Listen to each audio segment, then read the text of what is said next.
in the quiet village of St. Mary Mead, a priceless painting, The Lady in Moonlight, vanishes from a locked gallery, leaving only an empty frame, and whispers of a shadowy thief called the Magpie. Miss Jane Marple, with her keen eye for human nature, unravels a web of secrets. A desperate curator with tarnished cufflinks, a proud widow guarding her husband's legacy, and a wealthy collector whose ambition knows no bounds.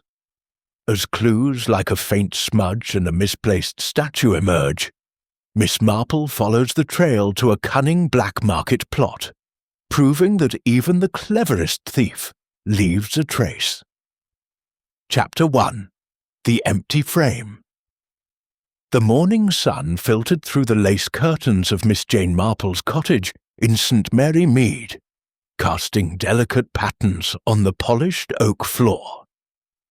She sat in her favourite armchair, a skein of pale blue wool in her lap, her knitting needles clicking softly as she worked on a shawl for her nephew's wife. The rhythm of the needles was as steady as her thoughts, which, though often occupied with the small doings of the village, were never idle. This morning, however, her peace was disturbed by the arrival of Cherry Baker, her young maid, whose cheeks were flushed with excitement. "Oh, Miss Marple, have you heard?" Cherry burst into the sitting room, her apron slightly askew. "There's been a theft up at Sir Henry Ashford's estate. That painting, the one they all talk about, it's gone. Vanished in the night, they say, with not a soul knowing how." Miss Marple's needles paused, and her mild blue eyes, sharp despite her age, met Cherry's. "The Lady in Moonlight, I presume," she said, her voice calm but tinged with interest. "Claude Varnier's work, if I'm not mistaken. A great pity. Tell me, Cherry, what else are they saying?" Cherry, eager to share, perched on the edge of a chair. "Well, miss, they say it was locked in that fancy gallery of his, behind a door no one could break, not a window smashed, not a lock picked. The servants are in a right state, and Sir Henry's fit to burst. They've called in Inspector Craddock already." Miss Marple resumed her knitting, her mind turning over the details. Sir Henry Ashford, a widower of considerable wealth, had settled in St. Mary Mead some years ago, bringing with him a collection of art that was the envy of the county. The centrepiece was The Lady in Moonlight, a luminous painting by the reclusive Claude Varnier, whose works were as rare as they were coveted. Its theft was no small matter, and Miss Marple, who had a knack for unravelling the tangles of human nature, felt a familiar stir of curiosity. She recalled a similar incident in Sant. Mary Mead years ago, when a silver teapot had vanished from the vicarage, only to be found in the possession of a choir boy with dreams of grandeur. People she knew were rarely as simple as they seemed. "I think, Cherry," she said, setting her knitting aside, "I shall pay a call on Sir Henry this afternoon. He's always kind enough to invite me for tea, and it would be rude not to offer my sympathies." Cherry's eyes widened. "You don't think you'll solve it, do you, miss?" "Like that business with Mrs. Hargreaves's pearls." Miss Marple smiled faintly. "I'm only an old woman with too much time on her hands, Cherry. But one never knows what a little conversation might reveal." By 2:00, Miss Marple was walking up the gravel drive to Ashford Hall, her black handbag swinging gently at her side. The estate was grand but not ostentatious, its ivy-clad walls softened by rose gardens. Sir Henry greeted her in the drawing-room, his face redder than usual, his moustache bristling with indignation. "Miss Marple, good of you to come," he said. though his tone suggested he was far from pleased with the world. "A wretched business, this. My finest painting gone. The nerve of it." "Quite dreadful," Miss Marple murmured, settling onto a chintz sofa. "I understand it was taken from the gallery. Such a secure room, I've heard." "Secure?" Sir Henry barked. "Locked tighter than a bank vault. Giles Wentworth, my curator, swears he checked it at midnight. No one could have got in without a key, and yet, poof, the thing's vanished." Miss Marple's eyes drifted to the tea tray, noting the slightly chipped cup that Sir Henry, in his distraction, had failed to replace with a better one. A small detail, but she stored it away. "And who else has access to the gallery?" she asked, her tone as innocent as if she were inquiring about the weather. Sir Henry hesitated. "Well, Wentworth, of course. Then there's Madame Varnier, Claude's widow, you know. She's been staying in the village, pestering me about the painting's care.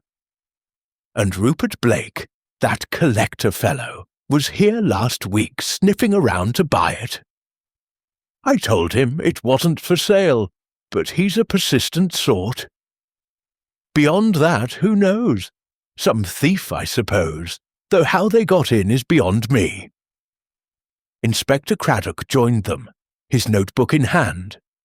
A young man with a serious air, he respected Miss Marple's insight, having worked with her before. "No signs of forced entry," he confirmed. "The lock's intact, windows bolted. It's as if the painting walked out on its own." Miss Marple sipped her tea, her mind picturing the gallery she had visited once before. A long, narrow room with high ceilings and heavy drapes. She recalled the polished floor, the faint smell of varnish, and the way the light caught the lady in moonlight, making the figure seem almost alive. "And the frame?" she asked. "Was it damaged?" "Left hanging on the wall," Craddock said. "Empty as a broken promise."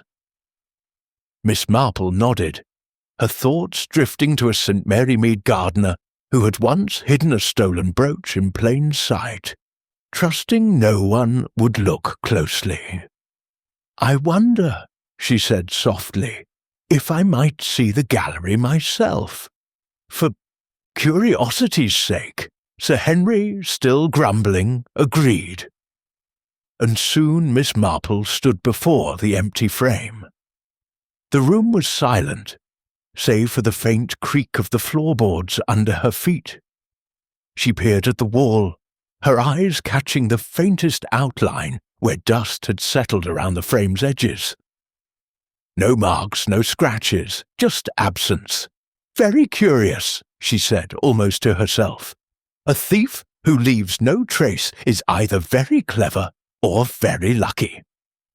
As she turned to leave, her gaze fell on a small bronze statue in the corner, its base slightly askew. A trifling thing, perhaps, but Miss Marple knew that trifles often held the key to greater truths. She smiled, her mind already weaving the threads of a puzzle that in time she was certain she could unravel. Chapter 2. The Gallery's Secrets. Miss Jane Marple stood at the threshold of Sir Henry Ashford's private gallery, her small, neat figure framed by the heavy oak door. The room stretched before her, long and narrow, its walls draped in rich burgundy velvet that absorbed the light from the high, leaded windows. The air carried a faint scent of old wood and beeswax polish, undercut by something sharper. Perhaps the lingering trace of varnish from the paintings that lined the walls. At the far end, where the lady in moonlight had once hung, an empty frame stared back like a hollow eye. Miss Marple's gaze, keen and unhurried, swept the room, noting every detail with the quiet precision of a woman who had spent a lifetime observing the subtleties of human behaviour in St. Mary Mead. Inspector Craddock, standing beside her, adjusted his tie with a touch of impatience. He was a capable man, diligent and methodical, but Miss Marple sensed he was out of his depth in this peculiar case. "As I said, Miss Marple," he began, his voice clipped, "no signs of a break-in. The lock's intact, the windows bolted from the inside.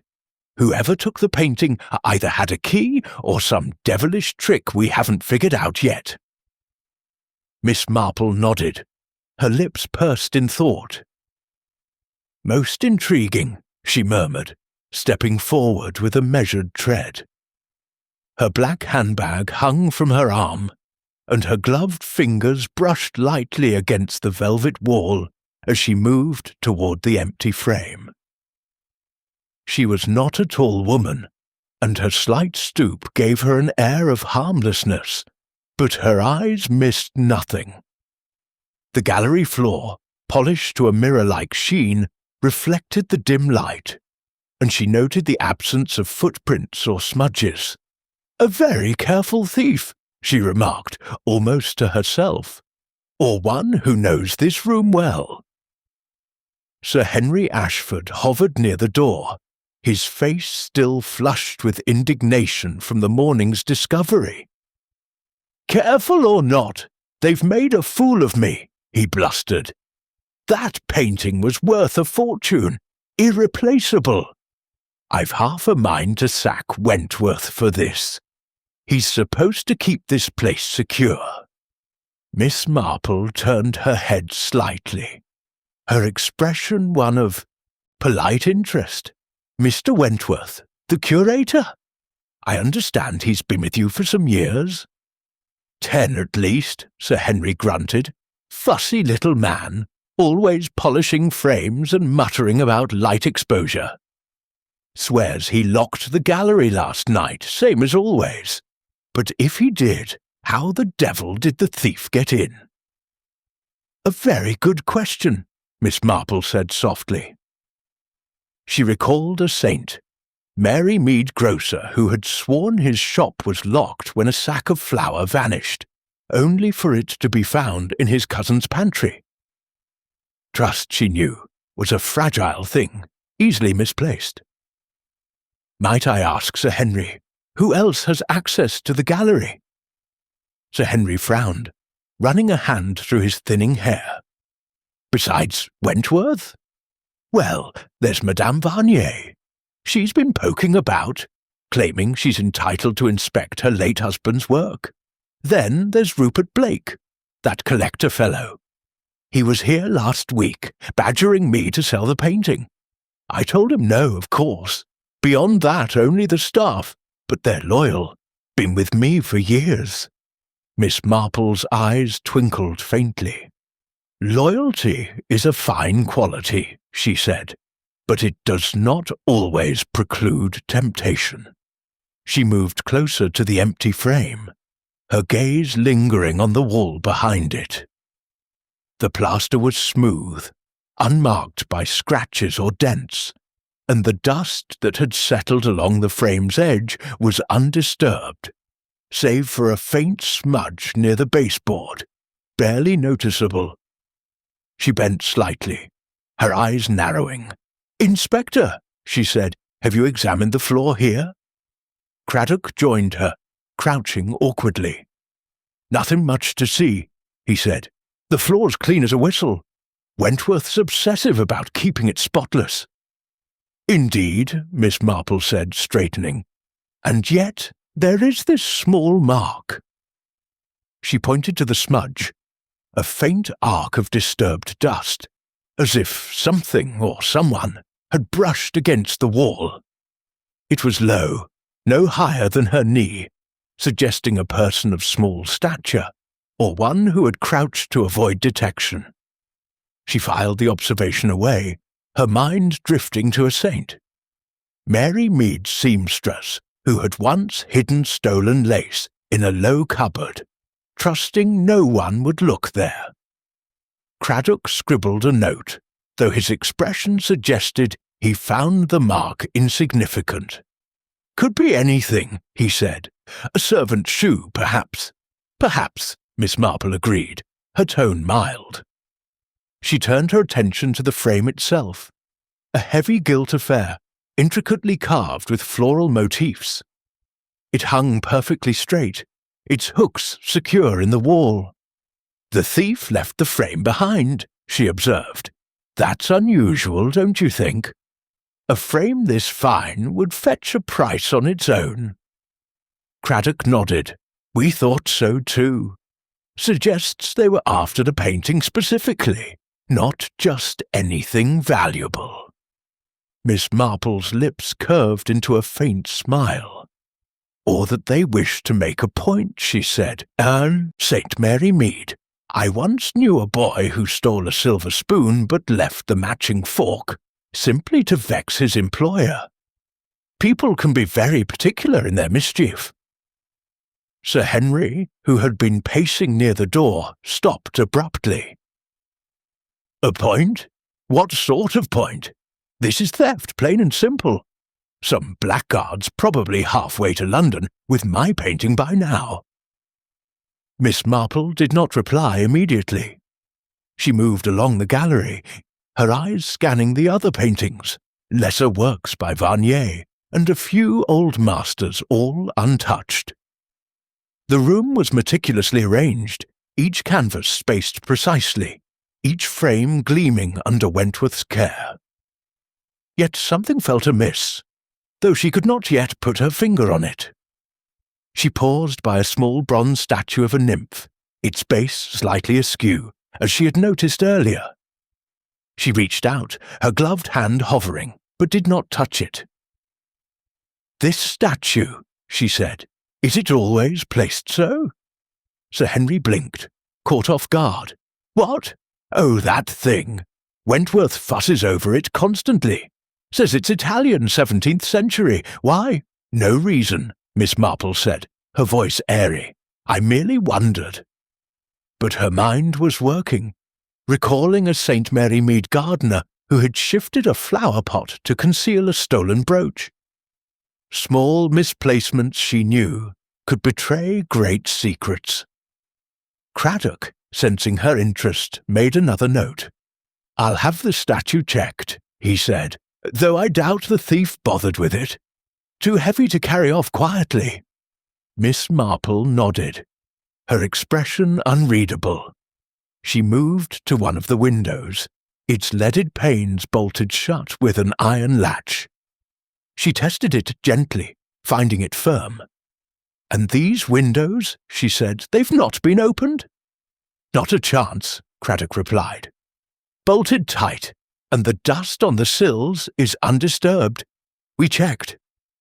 Miss Marple peered out at the garden below, where a gardener was trimming a hedge with slow, deliberate snips. The gallery was on the second floor, too high for an easy climb, and the ivy on the outer wall showed no signs of disturbance. "A puzzle indeed," she said softly. "A locked room, a missing painting, and no trace of the culprit. It puts me in mind of a game we used to play in St. Mary Mead. Riddles, you know, where the answer seems impossible until you see it clearly." Sir Henry snorted. "This is no game, Miss Marple. That painting was the pride of my collection. If Wentworth's to blame, I'll have his head." Miss Marple turned, her eyes gentle but piercing. "I'm sure Mr. Wentworth is as distressed as you are," she said. "Perhaps I might speak with him. A curator's perspective could be illuminating." Sir Henry hesitated, then shrugged. "He's in his office, no doubt fretting over his ledgers. I'll have him fetched." A few minutes later, Giles Wentworth appeared, a slight man in his 40s with thinning hair and ink-stained fingers.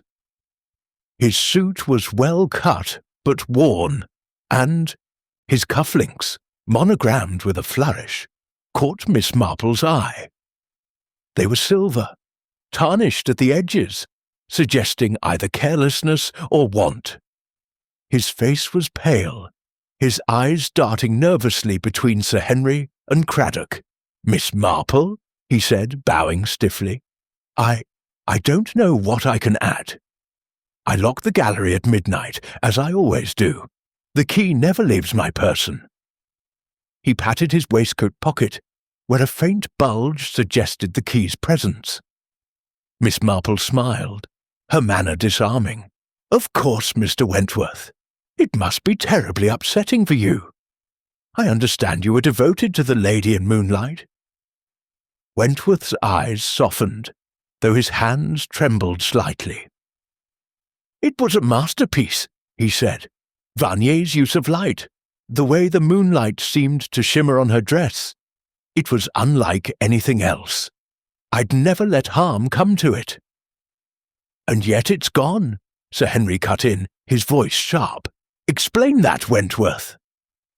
The curator flinched, his fingers tightening around the edge of his waistcoat. "I can't, sir. I swear I locked the door. I checked every window myself." Miss Marple tilted her head, her gaze lingering on Wentworth's cufflinks. "Those are handsome cufflinks," she said, almost idly. "A gift, perhaps." Wentworth blinked, caught off guard. "Oh, these?" "Yes, from an old friend years ago." His voice faltered, and he looked away. Miss Marple nodded, her mind noting the hesitation. She recalled a saint, Mary Mead Clark, who had worn a borrowed tie-pin to impress a girl, only to be caught when it was recognized. Small vanities, she knew, could lead to larger truths. "And you saw nothing unusual last night?" she asked. "No strangers about the estate?" "Nothing," Wentworth said firmly. "It was a quiet night. I went to bed after locking up." Craddock, who had been listening silently, interjected. "We're looking into a figure known as the Magpie, a thief who struck at other estates. No trace, no clues, just missing valuables. Sound familiar?" Wentworth shook his head. "I've heard the rumours, Inspector, but I saw no one. If this Magpie got in, they're a ghost." Miss Marple's lips twitched. "Ghosts are rare, Mr. Wentworth," she said, "but people are not. In St. Mary Mead, I once knew a boy who slipped into a locked shed by using a hidden latch. Cleverness, not magic, is usually the answer." Wentworth stared at her, his expression unreadable. Sir Henry, growing impatient, dismissed him with a wave. "Go back to your ledgers, Wentworth. But don't think you're off the hook." As the curator retreated, Miss Marple turned to Craddock. "I wonder," she said, "if we might learn more from Madame Varnier and Mr. Blake. Their interest in the painting seems pronounced." Craddock nodded. "Madame Varnier's at the village inn. Blake's due back from London tomorrow. I'll arrange for you to speak with them." Miss Marple smiled, her eyes returning to the empty frame. The gallery, with its silent paintings and undisturbed dust, held secrets. She was certain of it. The smudge by the baseboard, the askew statue, Wentworth's tarnished cufflinks. Each was a thread in a tapestry she was beginning to weave. In St. Mary Mead, she had learned that the smallest details, a misplaced letter, a nervous glance, could unravel the most intricate crimes. As she left the gallery, her mind was already turning to the next piece of the puzzle, certain that the truth, like the moonlight in Varnier's painting, would soon shimmer into view. Chapter 3. The Curator's Tale. The late afternoon sun cast long shadows across the lawns of Ashford Hall. As Miss Jane Marple made her way to the curator's office, a small room tucked behind the estate's library. The air was heavy with the scent of old books and wax polish, and the quiet hum of the countryside seemed to seep through the walls. Miss Marple, her black handbag clasped firmly, knocked lightly on the door. She had requested a private word with Giles Wentworth, sensing that the nervous curator held a piece of the puzzle surrounding the theft of the lady in Moonlight. Her years in St. Mary Mead had taught her that those closest to a crime often revealed truths unwittingly, through a glance or a faltering word. "Come in," came Wentworth's voice, strained and thin. Miss Marple entered to find him seated at a cluttered desk, surrounded by ledgers and catalogues, his pen poised over a half-written page.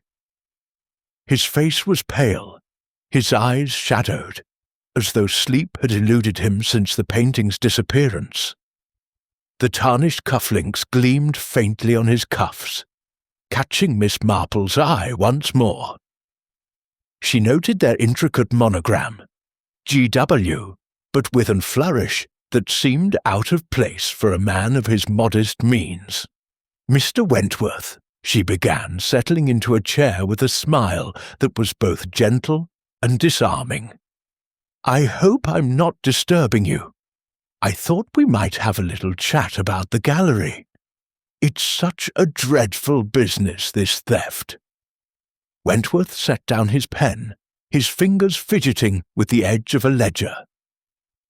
"Dreadful doesn't begin to cover it, Miss Marple," he said, his voice tight. "That painting was extraordinary. I've spent years ensuring its safety, checking the light, the humidity, everything. To think it's gone under my watch." He trailed off, his gaze dropping to the desk. Miss Marple nodded sympathetically, her knitting needles clicking softly as she drew them from her bag. She always found knitting a useful prop. It put people at ease, made them forget her sharp eyes. "You must feel it keenly," she said. "I understand you've been Sir Henry's curator for many years. A position of great trust." 10 years, Wentworth said, a touch of pride breaking through his unease. "I came to Ashford Hall straight from university. Art is my life, Miss Marple. I'd never let anything happen to the collection, not willingly." "Of course," Miss Marple said, her needles moving rhythmically. "And yet the painting is gone. You locked the gallery last night, you say?" Wentworth's hands clenched briefly. "At midnight, as always. I checked every window, every bolt. The key stays with me." He patted his waistcoat pocket, where the faint outline of a key was visible. "I went to my room afterward and didn't leave until morning, when Sir Henry's butler raised the alarm." Miss Marple's eyes flickered to his hands, noting the slight tremor. She recalled a saint, Mary Mead's schoolteacher, who had trembled in just such a way when questioned about a missing collection box later found in her attic. Nervousness, she knew, could mean guilt, or merely fear. "And you saw no one near the gallery?" she asked. "No strangers on the estate?" "No one," Wentworth said firmly. "The house was quiet. The staff were in their quarters, and Sir Henry was in his study, as usual." Miss Marple tilted her head, her expression one of mild curiosity. "And Madame Varnier? Or Mr. Blake? I understand they've shown interest in the painting." Wentworth's lips tightened. "Madame Varnier was here 2 days ago, inspecting the canvas. She'd got particular about her husband's work. Said the lighting was too harsh, though I assured her it was perfect. As for Blake, he was here last week offering a ridiculous sum to buy it. Sir Henry refused, of course. Blake didn't take it well." Miss Marple's needles paused. "A ridiculous sum," she repeated softly. "Some men, I find, are not accustomed to being refused. In St. Mary Mead, there was a young man who once smashed a shop window because he couldn't buy the watch he wanted. Passion can make people reckless." Wentworth shifted uncomfortably. "I suppose.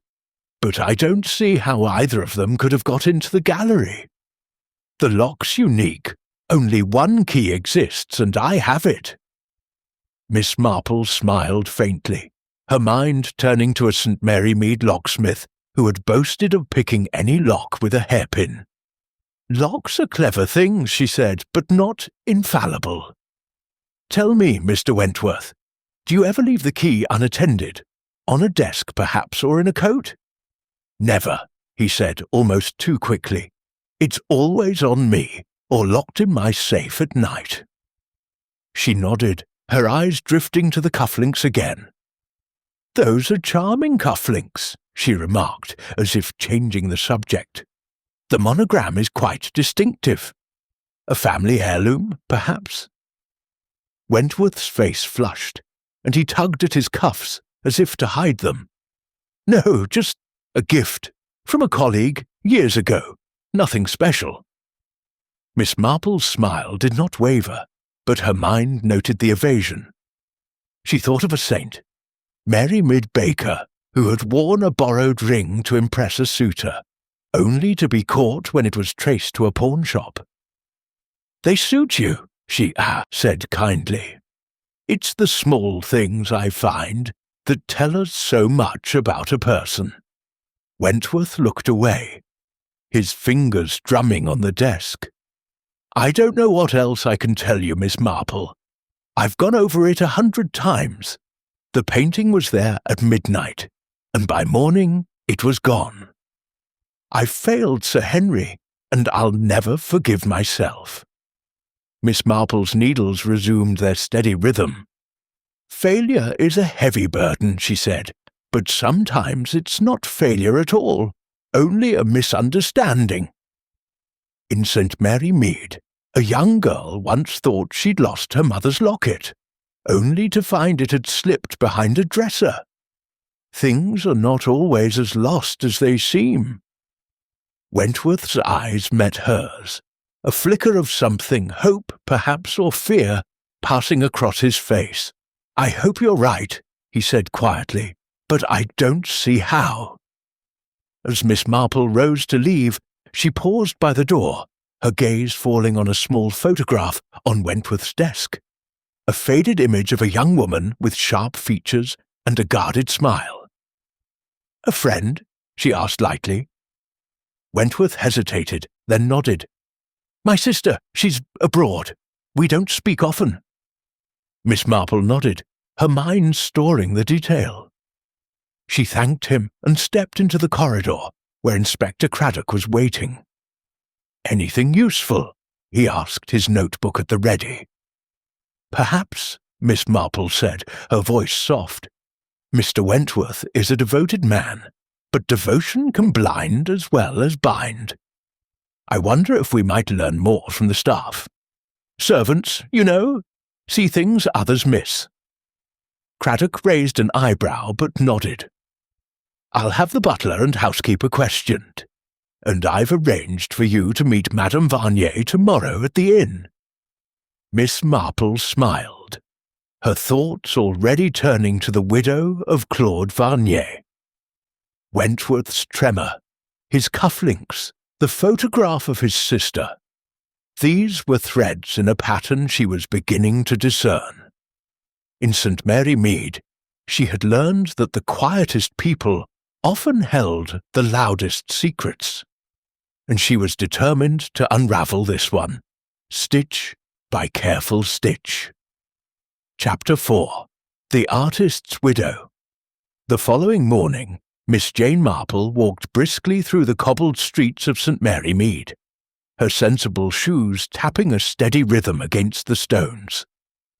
The village was waking slowly, with shopkeepers sweeping their doorsteps and the milkman's cart rattling in the distance. Her destination was the Blue Boar Inn, a quaint establishment with ivy-clad walls and a reputation for excellent scones. There, she had arranged to meet Madame Celeste Varnier, the widow of the artist whose painting, The Lady in Moonlight, had vanished from Sir Henry Ashford's gallery. Miss Marple's mind was alert. her curiosity sharpened by her conversation with Giles Wentworth the previous day. She knew from her St. Mary Mead experiences that widows, especially those with a stake in a legacy, could be as complex as the intrigues they often inspired. The inn's parlour was warm and inviting, with a fire crackling in the hearth despite the mild weather. Madame Varnier was already seated at a small table, her posture regal, her black silk dress accentuating her sharp cheekbones and piercing dark eyes. A faint scent of lavender clung to her, and her hands, gloved in lace, rested on a stack of letters tied with a ribbon. Miss Marple noted the letters at once, their edges worn as if frequently handled. She thought of a saint, Mary Mead widow, who had kept her late husband's letters, not for sentiment, but as leverage in a dispute over his will. "Madame Varnier," Miss Marple said, offering a gentle smile as she settled into a chair. "How kind of you to see me. I hope I'm not intruding on your morning." The widow inclined her head, her expression cool but polite. "Miss Marple, is it? Sir Henry mentioned you. A friend of the police, I understand." Her French accent was pronounced, her voice carrying a trace of disdain, as if she found the notion of amateur sleuthing faintly absurd. "Oh, nothing so grand," Miss Marple replied, her tone light. "I'm merely an old woman with a fondness for puzzles. This theft is quite the talk of the village, and I couldn't help but be curious. The Lady in Moonlight was your husband's work, I believe." At the mention of the painting, Madame Varnier's eyes softened, though her lips remained a tight line. "Claude's masterpiece," she said. "He poured his soul into it. The way the light danced on the lady's face, the mystery in her eyes. It was not just a painting, it was his heart. To think it stolen!" She paused, her gloved fingers tightening around the letters. Miss Marple nodded sympathetically, her knitting needles emerging from her bag with practised ease. The soft click of the needles seemed to ease the tension in the room, as she had often found it did. "A great loss," she said.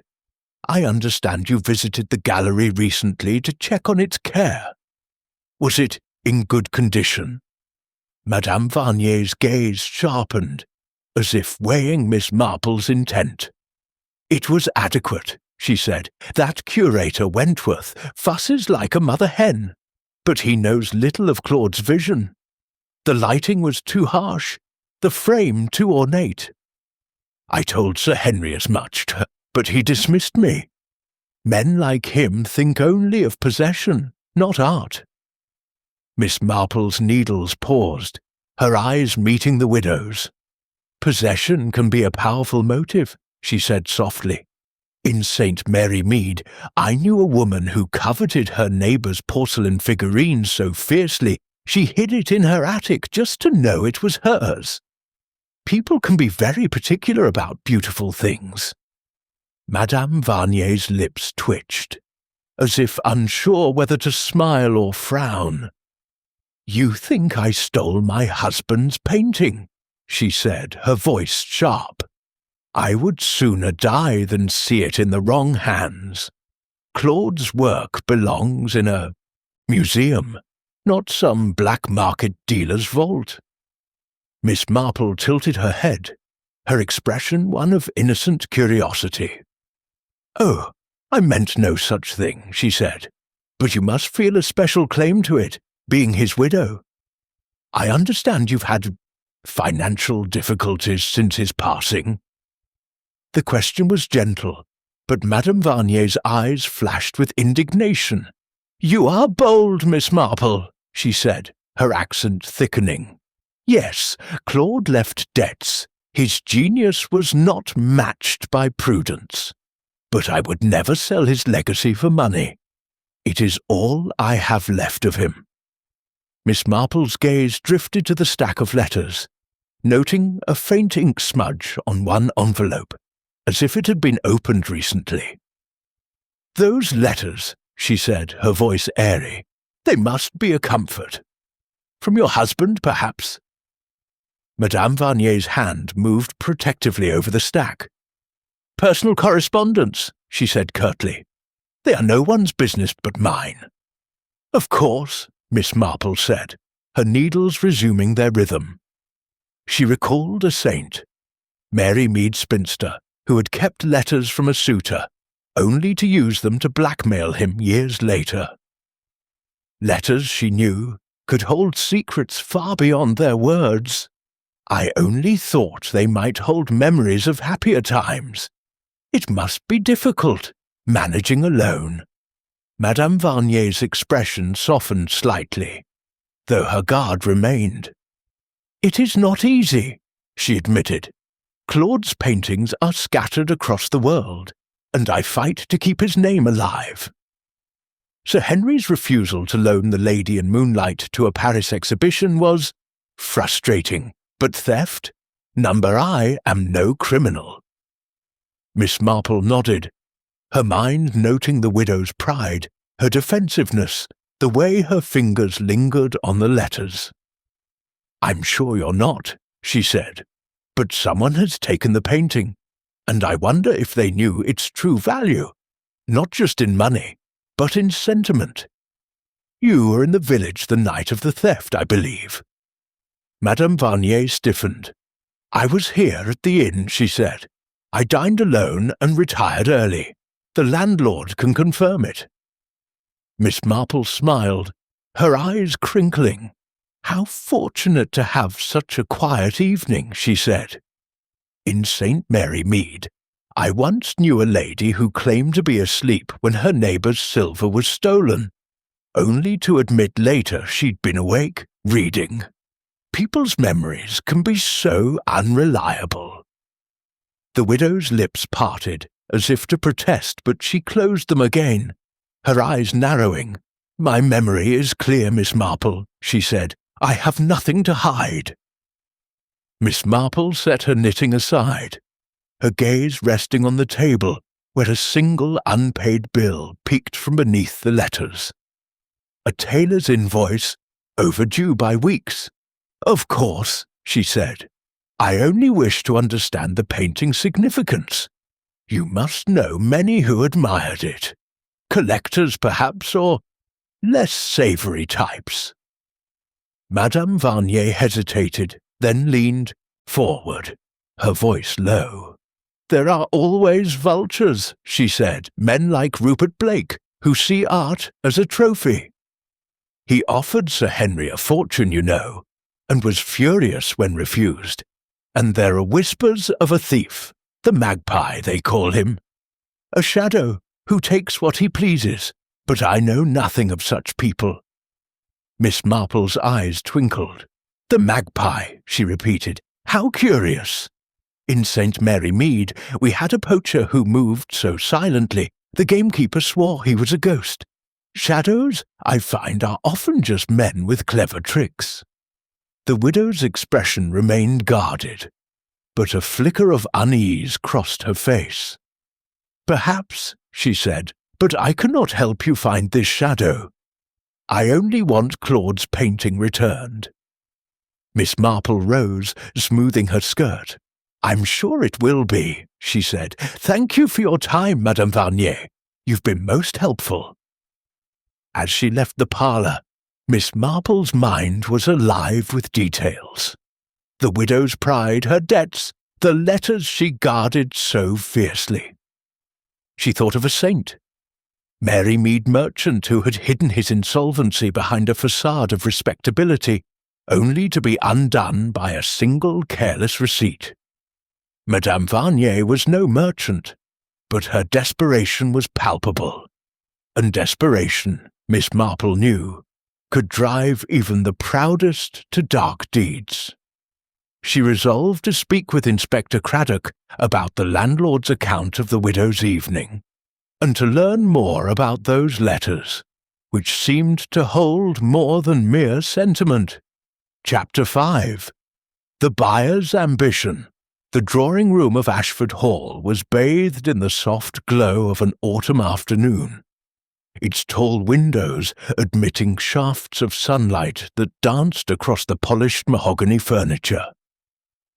Miss Jane Marple sat primly on a cushioned settee, her black handbag at her side and her knitting needles moving with their usual steady rhythm. She had been invited back to the estate by Sir Henry Ashford, who, despite his bluster, seemed to value her quiet observations. Today she was to meet Rupert Blake, the wealthy industrialist who had coveted the Lady in Moonlight and whose name had surfaced repeatedly in her inquiries. Miss Marple's mind, sharpened by years of unravelling St. Mary Mead's small but telling dramas, was alert to the nuances of ambition, a trait she suspected drove Mr. Blake more than he might admit. Sir Henry paced before the fireplace, his moustache twitching with irritation. "Blake's late," he grumbled, glancing at the mantel clock. "Typical of the man, thinks the world runs on his schedule. He's got nerve, showing his face after pestering me about that painting." Miss Marple's eyes crinkled with a gentle smile. "Some men, Sir Henry, are not easily deterred," she said.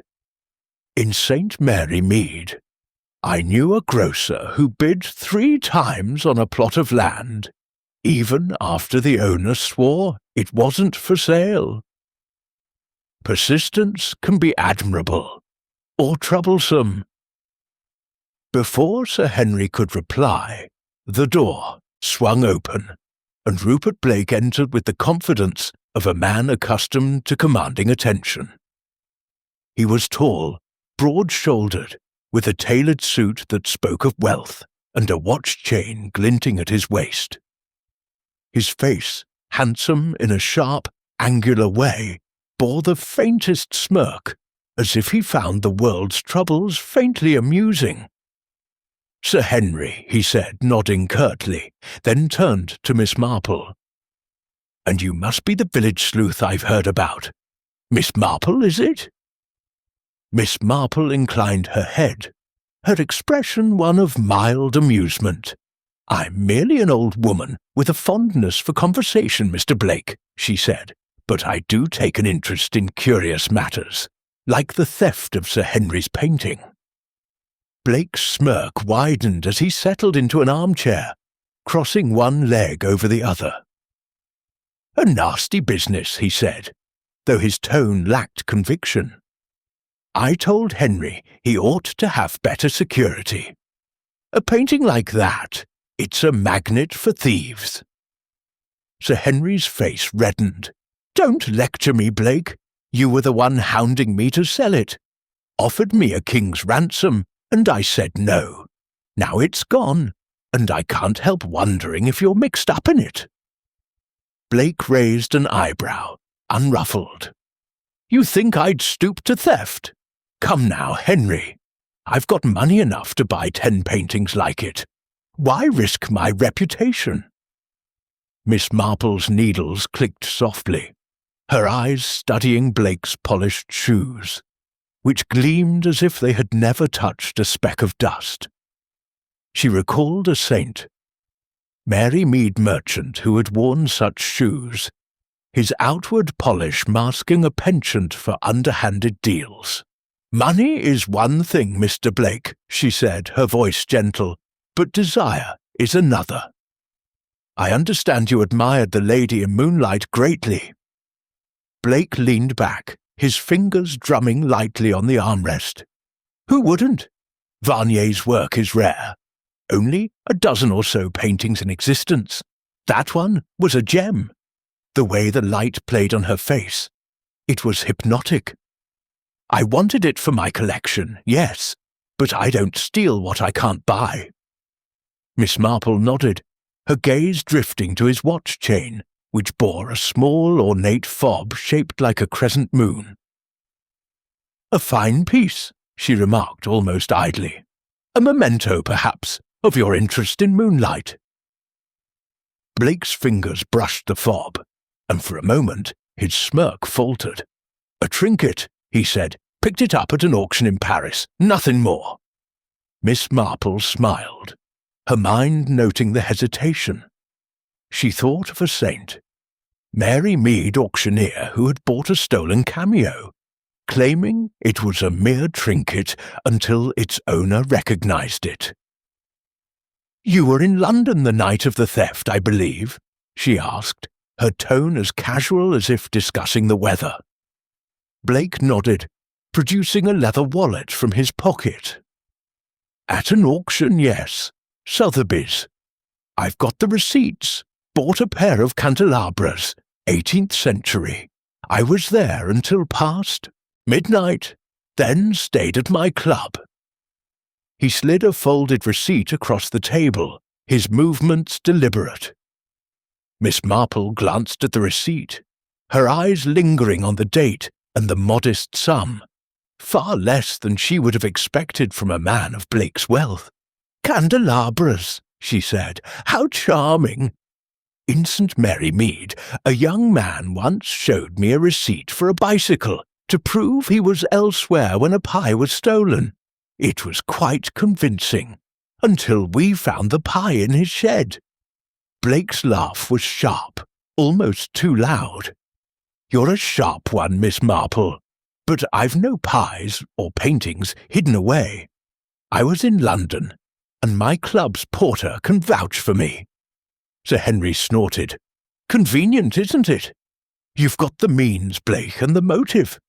You wanted that painting, and now it's gone." Blake's eyes narrowed, but his voice remained smooth. "Motive? I'd rather own it legally than skulk about like a common thief. Besides, have you considered that curator of yours? Wentworth's always poking around the gallery, and he's not exactly rolling in money. Or that Varnier woman. She's got a bee in her bonnet about her husband's legacy." Miss Marple's needles paused, her gaze steady. "You've met Madame Varnier, then?" she asked.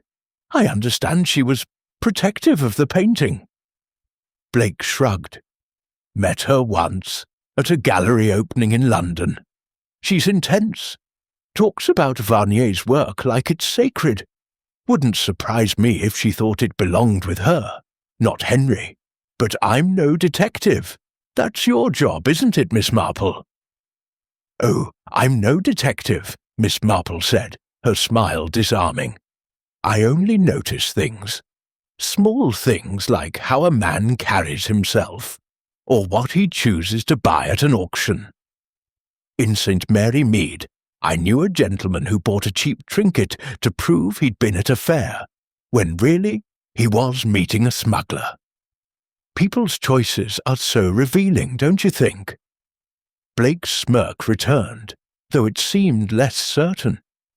"You see a lot for an old lady," he said, "but I've nothing to hide. The painting's gone, and I'm as sorry as anyone. If you want my guess, look for that thief they call the Magpie. He's been hitting estates like Henry's for months." Miss Marple's eyes twinkled. "The Magpie," she repeated. "Yes, I've heard of him. A clever name for a clever thief. In St. Mary Mead, we had a boy who stole apples and left a feather in their place, just to taunt the orchard owner. Thieves do like their games, don't they?" Blake stood, adjusting his cuffs. "Games or not, I've got business in town.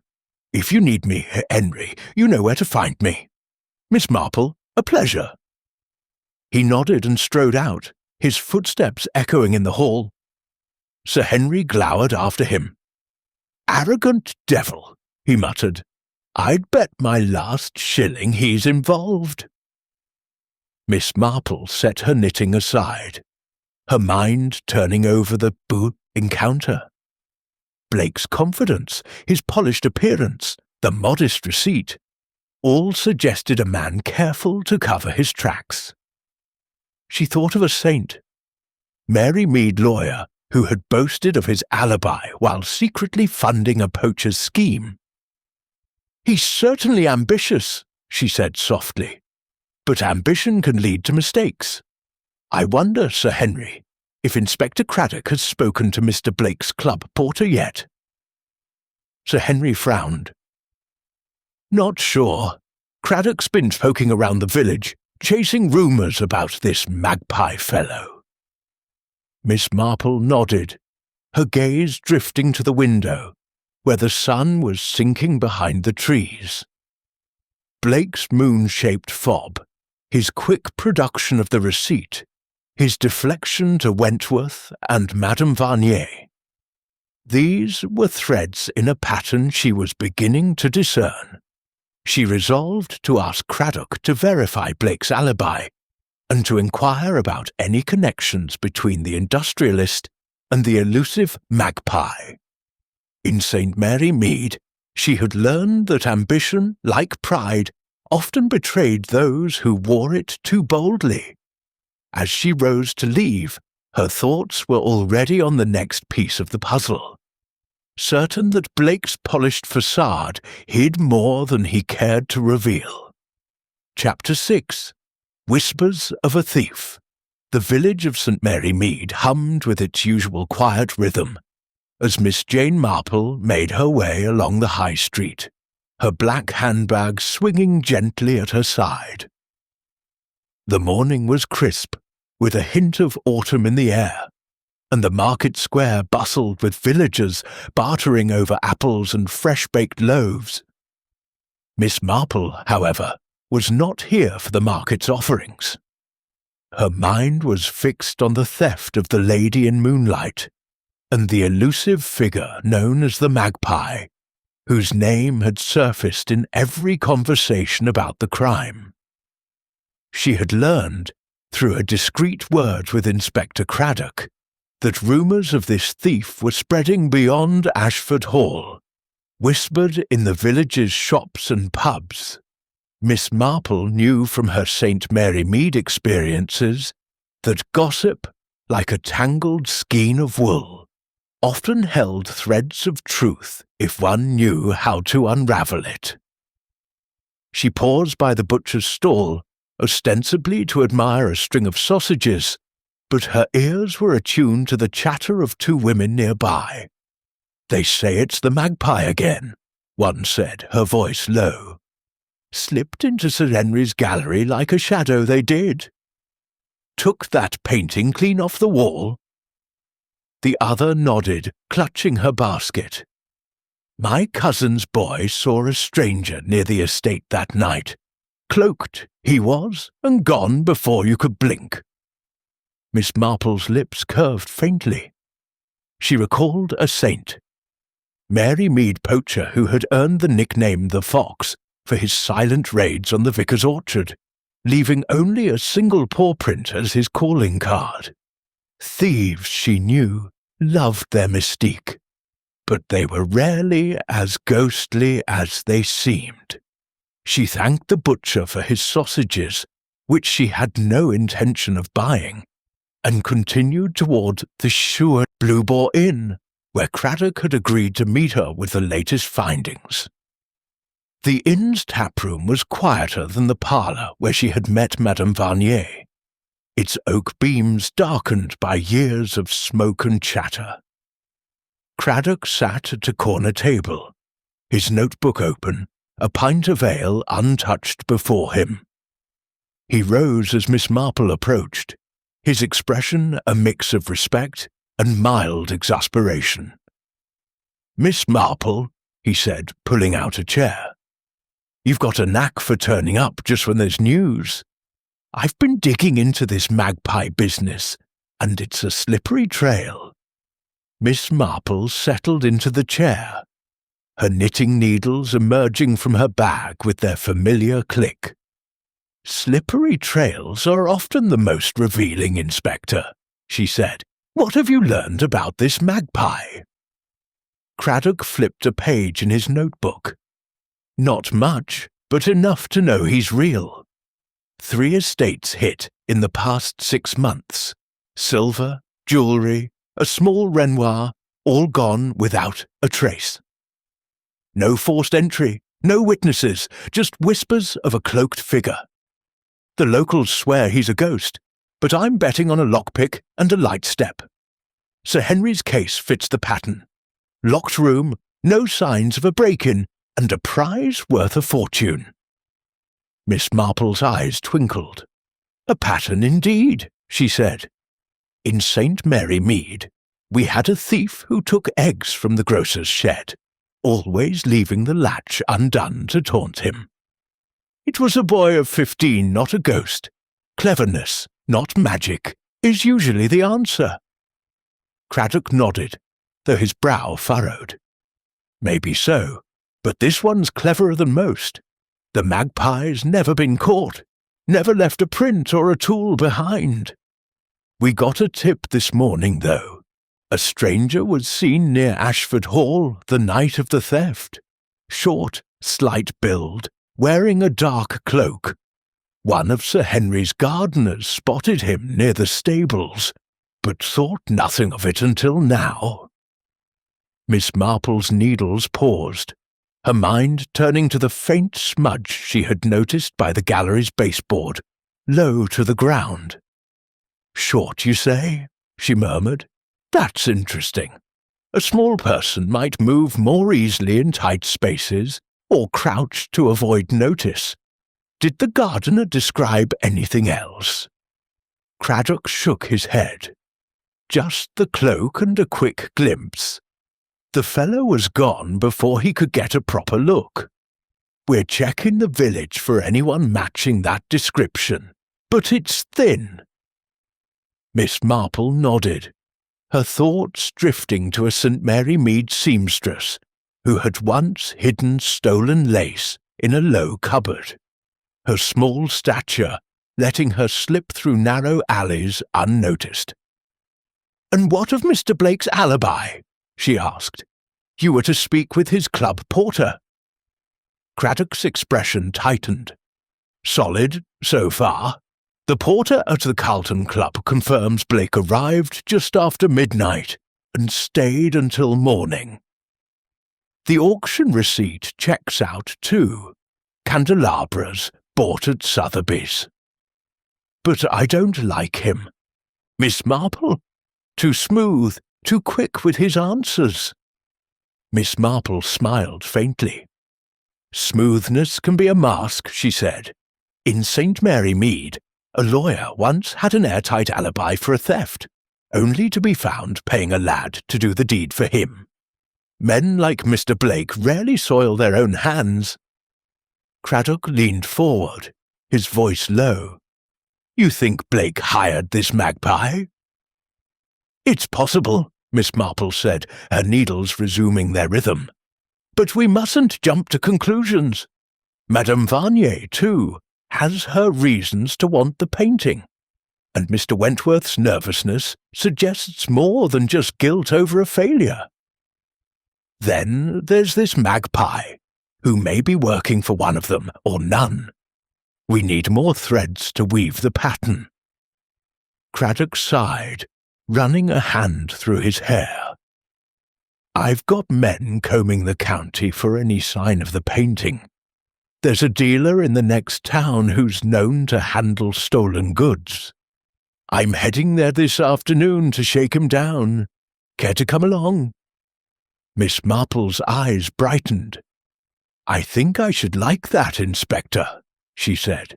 "A dealer's shop is like a village gossip, full of secrets if you know where to look."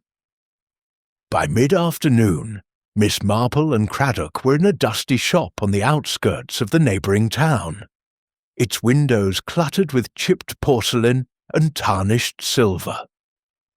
The dealer, a wiry man named Mr. Finch, greeted them with a wary smile, his eyes darting between Craddock's badge and Miss Marple's serene expression. "Inspector," he said, wiping his hands on a cloth, "to what do I owe the pleasure?" Craddock wasted no time. "We're looking for a painting. Varnier's The Lady in Moonlight, stolen from Ashford Hall. Word is you've heard whispers about it." Finch's smile faltered, but he recovered quickly. Paintings? I deal in trinkets, Inspector, not masterpieces. If I heard anything, I'd tell you. Miss Marple stepped forward, her gaze wandering over the shop's cluttered shelves. What a charming place, she said, her voice airy. So many treasures.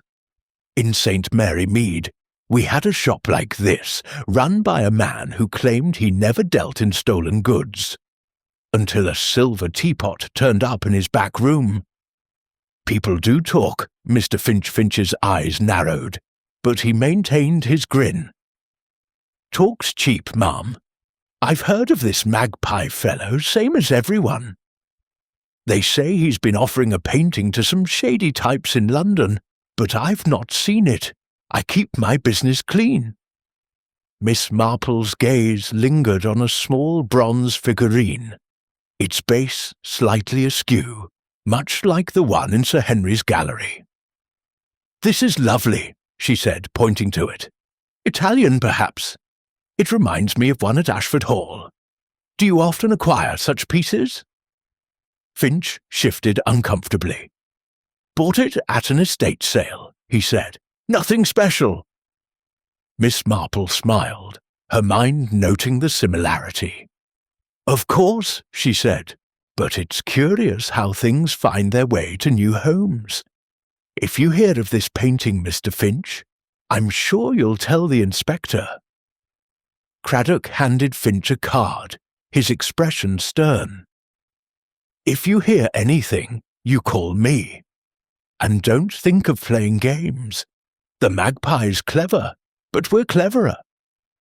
As they left the shop, Miss Marple's thoughts were racing. The magpie's shadow loomed larger now, a slight figure, cloaked, moving silently through the night. The dealer's unease, the figurine's resemblance to the one in the gallery, the gardener's fleeting glimpse. These were pieces of a puzzle she was beginning to assemble. She thought of a saint, Mary Mead boy, who had stolen a watch and sold it to a peddler, only to be caught when the peddler boasted too loudly. Inspector, she said as they walked back to the village, I think we should learn more about this stranger the gardener saw. And perhaps ask Mr. Wentworth about that figurine in the gallery. Small things, you know, can lead to great discoveries.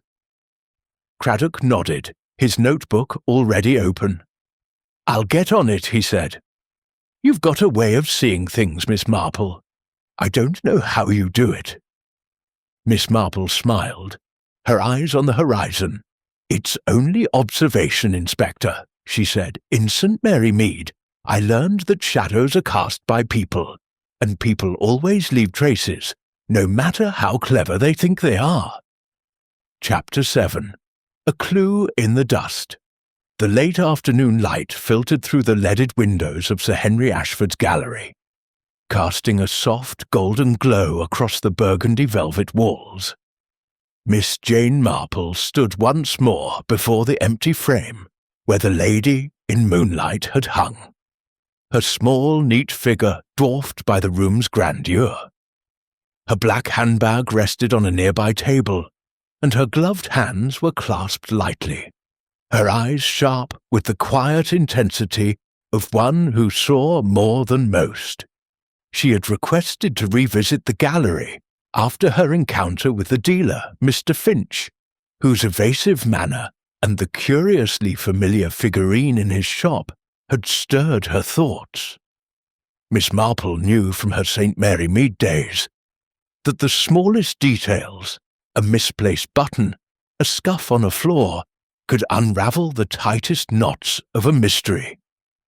Inspector Craddock stood beside her, his notebook tucked under his arm, his expression one of patient curiosity.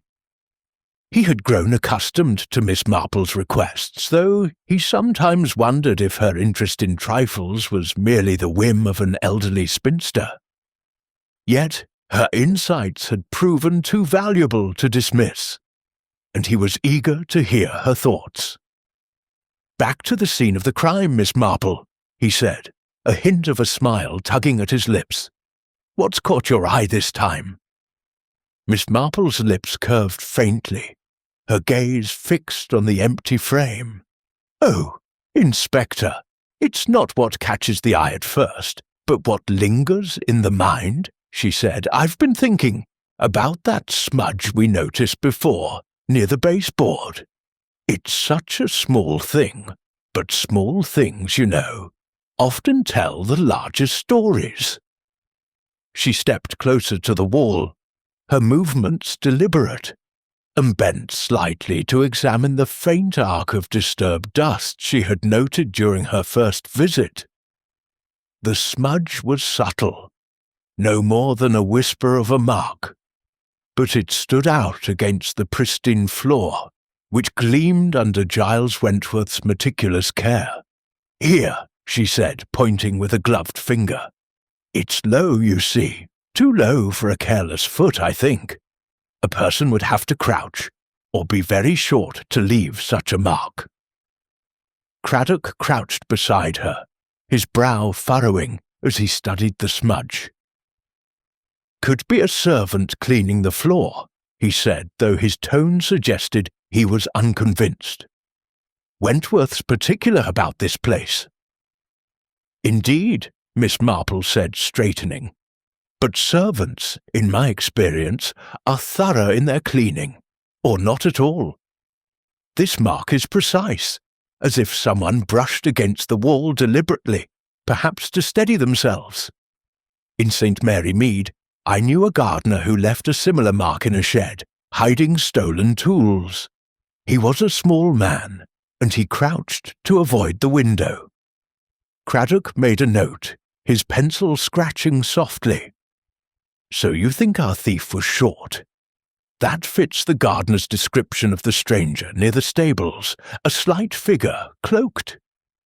Miss Marple nodded, her eyes drifting to the frame above. Its gilt edges were untouched, the hooks secure with no sign of tampering. And the frame itself, she said, left behind as if the painting were the only prize. A thief in a hurry might take the whole thing, frame and all, but this one was careful. It suggests knowledge of the painting's value, and of this room. She moved slowly along the gallery, her gaze sweeping the walls, the other paintings, the polished floor. The bronze nymph statue, which she had noticed before, still stood slightly askew in its corner, its base catching a glint of light. She paused beside it, her head tilted. This statue, she said, it's not quite centered on its plinth. A small thing, but Mr. Wentworth is so particular. I wonder why he hasn't corrected it. Craddock joined her, frowning at the statue. Could have been bumped by the thief, he said, or by Wentworth himself in his fussing. Perhaps, Miss Marple said, her voice soft. She recalled a saint, Mary Mead housemaid who had shifted a vase to hide a stolen brooch, thinking no one would notice the slight misalignment. But I think we should ask Mr. Wentworth about it. He might recall something, a moment of carelessness, or someone else's presence.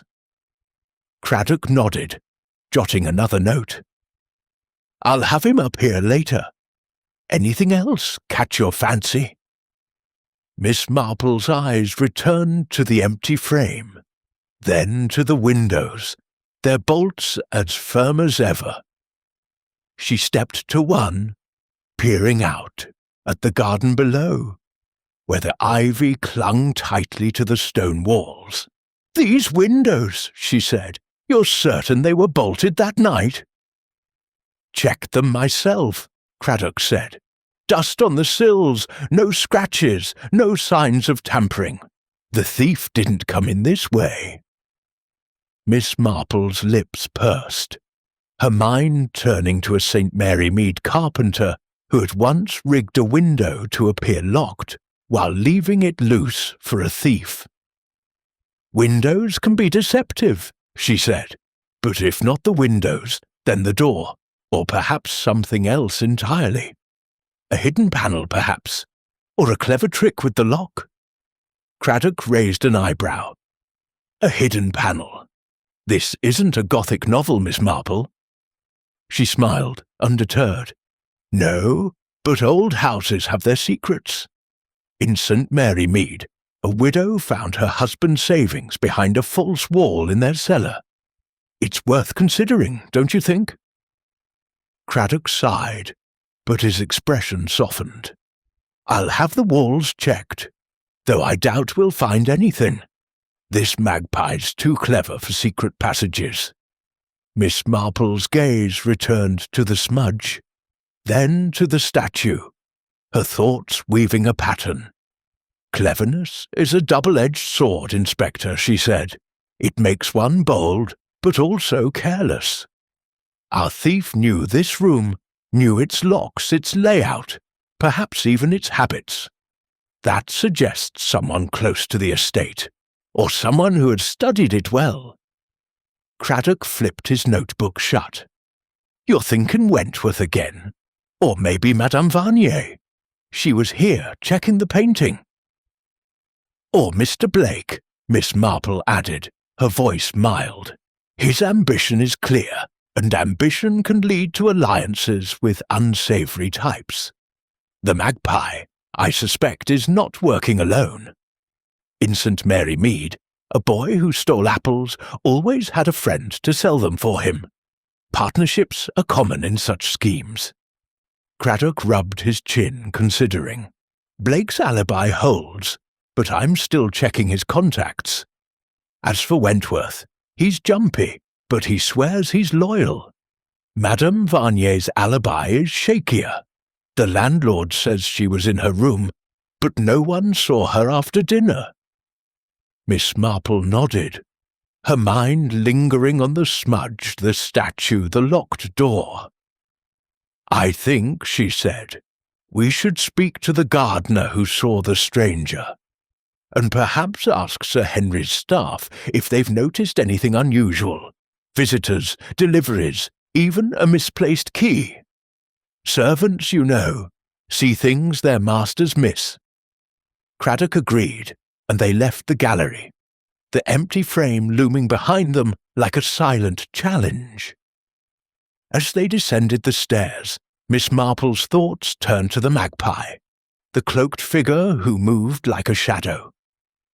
The smudge, the statue, the whispers of a stranger, these were clues, small but telling, like the dropped stitch in a St. Mary Mead shawl that had led her to a thief. She was certain now that the thief was no ghost, but a person with a purpose, and she was determined to find them, one careful step at a time. Chapter 8.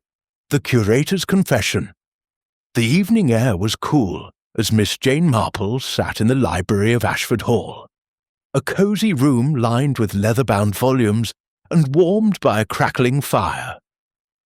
The scent of aged paper mingled with the faint aroma of Sir Henry's pipe tobacco, creating an atmosphere of quiet reflection. Miss Marple's knitting lay in her lap, her needles momentarily still as she awaited Giles Wentworth, whom Inspector Craddock had summoned for another interview. Her conversation in the gallery, coupled with the faint smudge and the askew statue, had deepened her suspicion that the curator knew more than he had let on. In St. Mary Mead, she had often found that those closest to a secret were the most reluctant to reveal it, not out of guilt, but out of fear or misplaced loyalty. Craddock stood by the window, his silhouette sharp against the twilight, his notebook open in his hand. He had grown accustomed to Miss Marple's presence, though her knack for noticing trifles still left him slightly bemused. "Wentworth's on his way," he said, glancing at her. "I pressed him hard this afternoon, and he's starting to crack. Keeps insisting he locked the gallery, but there's something he's not saying."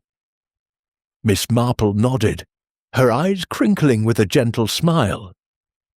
"People often hold back, Inspector," she said. "In St. Mary Mead, a young clerk once swore he knew nothing of a stolen ledger, but his trembling hands gave him away.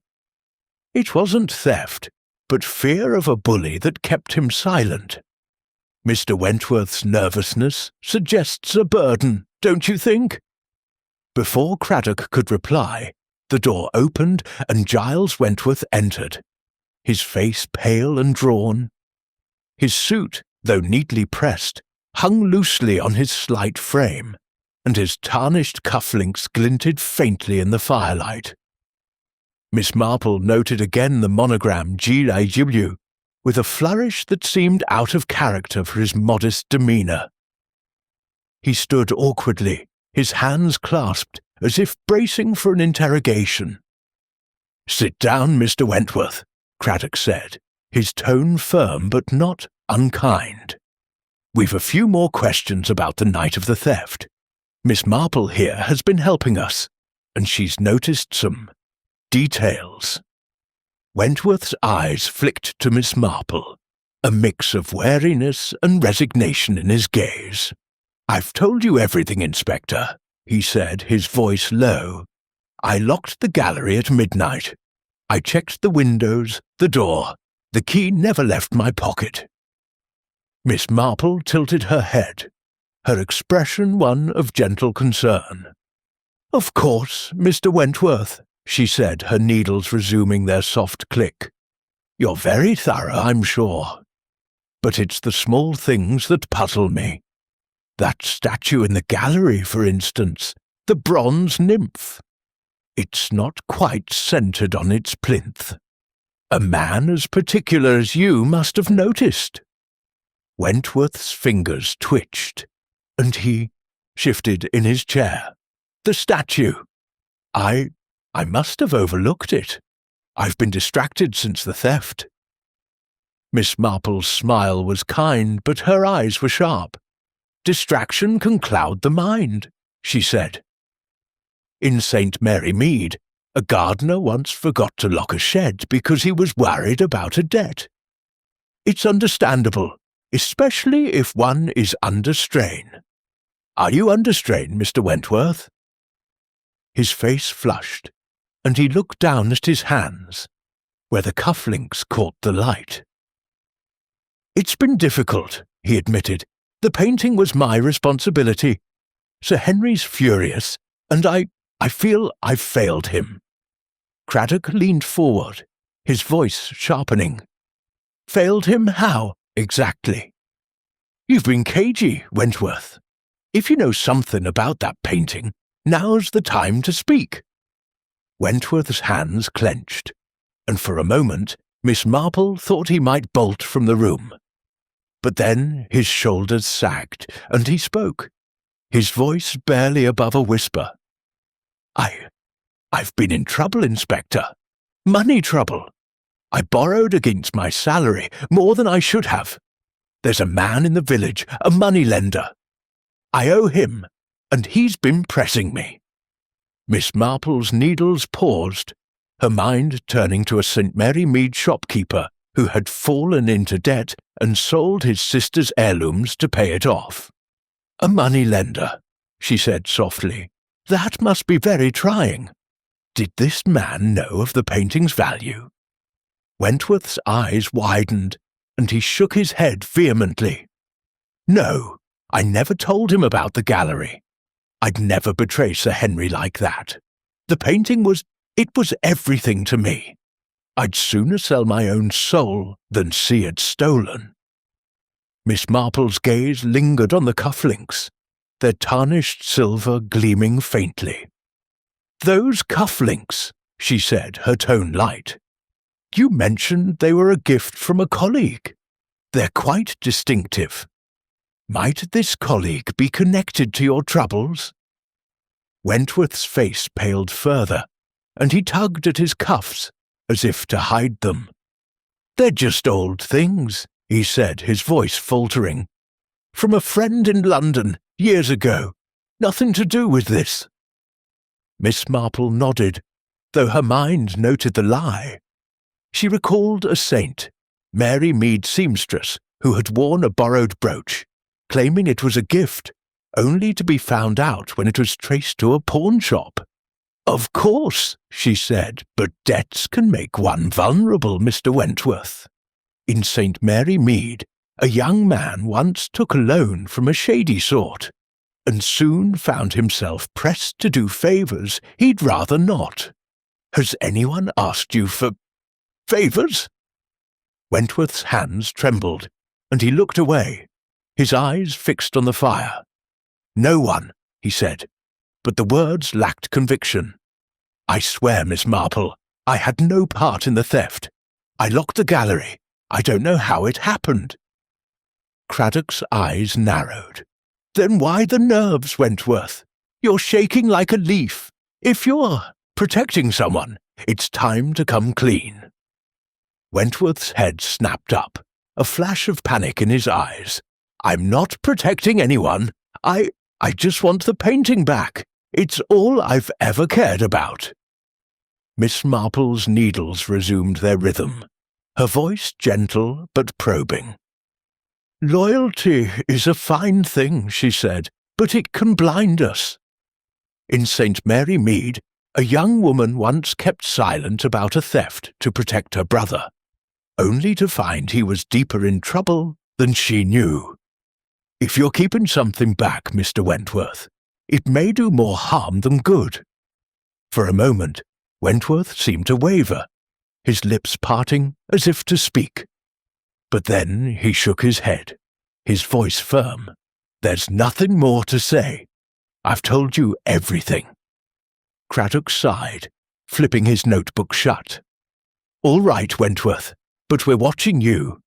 If you remember anything, you come to me." As Wentworth rose and left the room, his steps hurried. Miss Marple's gaze followed him, her mind turning over his confession. The debt, the cufflinks, the photograph of his sister she had glimpsed on his desk. These were pieces of a puzzle, each suggesting a man caught in a web not entirely of his own making. She thought of a saint, Mary Mead Clark, who had borrowed money to help a friend, only to find himself entangled with a local crook. Wentworth's loyalty to the painting was genuine, she felt, but his fear hinted at a deeper connection. "Inspector," she said as they stood to leave the library, "I think we should look into this moneylender. And those cufflinks, might you have someone check their origin? They seem out of place for a man of Mr. Wentworth's means." Craddock nodded, his expression thoughtful. "I'll have my men dig into it, and I'm still waiting on word from London about Blake's contacts. You think Wentworth's covering for someone?" Miss Marple smiled, tucking her knitting into her bag. "I think, Inspector, that Mr. Wentworth is a man under pressure, and pressure can make one do strange things. In St. Mary Mead, I learned that secrets are like shadows. They follow those who carry them, and sooner or later they come to light." As they stepped into the cool evening, Miss Marple's thoughts were already on the next thread in the pattern. The moneylender, the cufflinks, and the elusive magpie, whose shadow loomed ever larger over the mystery of the Lady in Moonlight. Chapter 9. The Widow's Motive. The morning mist hung low over St. Mary Mead, cloaking the village in a silvery haze that softened the outlines of its thatched cottages and cobblestone paths. Miss Jane Marple, undeterred by the damp chill, walked purposefully toward the Blue Boar Inn, her black handbag swinging lightly at her side. Her mind was occupied with the threads of the mystery surrounding the Lady in Moonlight, and today she had resolved to probe deeper into Madame Celeste Varnier's story. The widow's guarded demeanour during their last meeting coupled with the stack of worn letters and the unpaid bill Miss Marple had glimpsed, suggested a woman wrestling with more than grief. In St. Mary Mead, Miss Marple had seen how desperation could twist even the proudest hearts, and she suspected Madame Varnier's pride masked a motive yet to be uncovered. The inn's parlour was quieter than before, the fire in the hearth reduced to glowing embers. Madame Varnier sat at the same table, her black silk dress as immaculate as ever, though her face bore the faint strain of sleeplessness. The stack of letters was absent, but a single envelope, its edges frayed, lay beside her teacup, half hidden by a lace-gloved hand. Miss Marple noted it at once, her thoughts drifting to a St. Mary Mead widow who had kept a single letter from her husband, not for love, but as a reminder of a debt he owed. "Madame Varnier," Miss Marple said, offering a gentle smile as she took her seat. "How kind of you to see me again. I hope I'm not interrupting your morning." The widow's dark eyes met hers, sharp and assessing, though her lips curved in a polite smile. "Miss Marple," she said, her French accent crisp, "you are persistent, no? I have little more to say about the painting, but I will humour you. What is it you wish to know?" Miss Marple's knitting needles emerged from her bag, their soft click a soothing counterpoint to the tension in the room. "Oh, nothing too specific," she said, her voice airy. "I've been thinking about your husband's work. So beautiful, so rare. It must be a great burden to protect his legacy, especially with the challenges you've faced since his passing." Madame Varnier's fingers tightened around the envelope, her smile fading slightly. "A burden, yes," she said. "Claude was a genius, but he left me with little but his name. His paintings are my responsibility, and I guard them fiercely. The Lady in Moonlight was his greatest work. Its theft is an insult to his memory." Miss Marple nodded, her eyes crinkling with sympathy. "I can imagine," she said. "In St. Mary Mead, a widow once fought to keep her husband's library intact, even selling her own jewels to do so. Pride in a legacy can be a powerful force, but it must be costly, maintaining such a reputation." The widow's gaze flickered, a hint of unease crossing her face. "Costly, yes," she said. "Claude's debts were many, and I have struggled to settle them. But I would never compromise his art for money, never." Miss Marple's needles paused, her gaze resting on the envelope. "That letter," she said, her tone light. "It seems important to you. A memento of your husband, perhaps." Madame Varnier's hand moved to cover the envelope, her voice sharp. "It is private," she said, "a personal matter, nothing to do with the theft."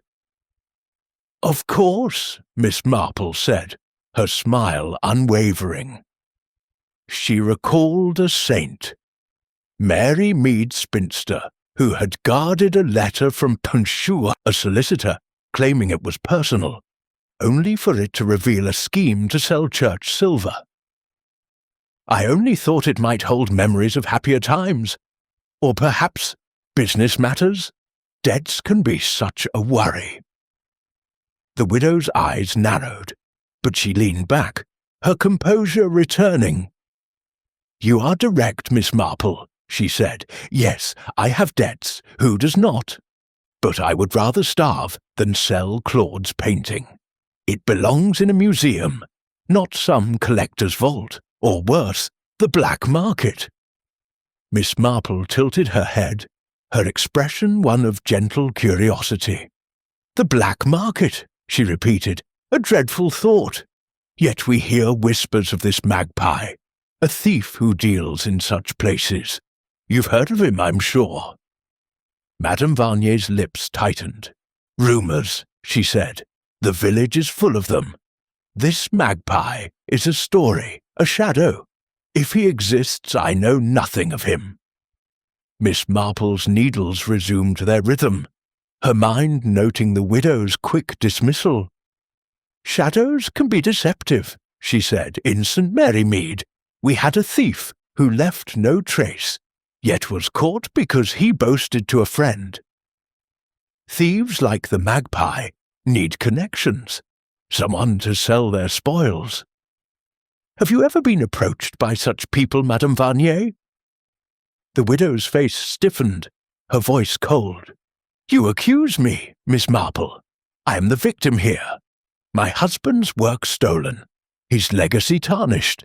I have no dealings with thieves." Miss Marple's smile was serene. "Oh, I accuse no one," she said. "I only wonder. A painting so valuable might tempt many, Mr. Blake, for instance, with his wealth, or even Mr. Wentworth, with his devotion. Or perhaps someone else, someone who knew the gallery's secrets." Madame Varnier leaned forward, her eyes blazing.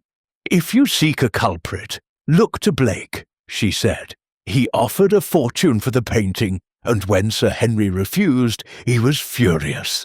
Men like him do not take no for an answer. Or Wentworth, always hovering over the canvas as if it were his own. I would not trust him." Miss Marple nodded, her thoughts drifting to the smudge in the gallery. The askew statue, Wentworth's trembling hands. "Trust is a delicate thing," she said. "In St. Mary Mead, a woman once trusted her cousin with her savings, only to find them gone. Loyalty can blind us, don't you think?" The widow's gaze softened, but only for a moment. "Perhaps," she said, "but I trust no one with Claude's work. That is why I checked the gallery myself, to ensure it was safe." "And was it?" Miss Marple asked, her voice mild. "The night of the theft, you were here at the inn, I believe. Alone?" Madame Varnier's fingers brushed the envelope, her voice steady. "Yes, alone. I dined early and retired to my room. The landlord saw me." Miss Marple's eyes twinkled. "How fortunate," she said. "In St. Mary Mead, a lady once claimed to be in her room when a theft occurred, only to admit later she'd been in the garden, meeting a friend. Alibis, you know, are only as strong as the eyes that see them." The widow's lips parted, as if to protest, but she closed them, her expression guarded. "My alibi is sound, Miss Marple," she said. "I have no reason to lie." Miss Marple set her knitting aside, rising with a polite nod.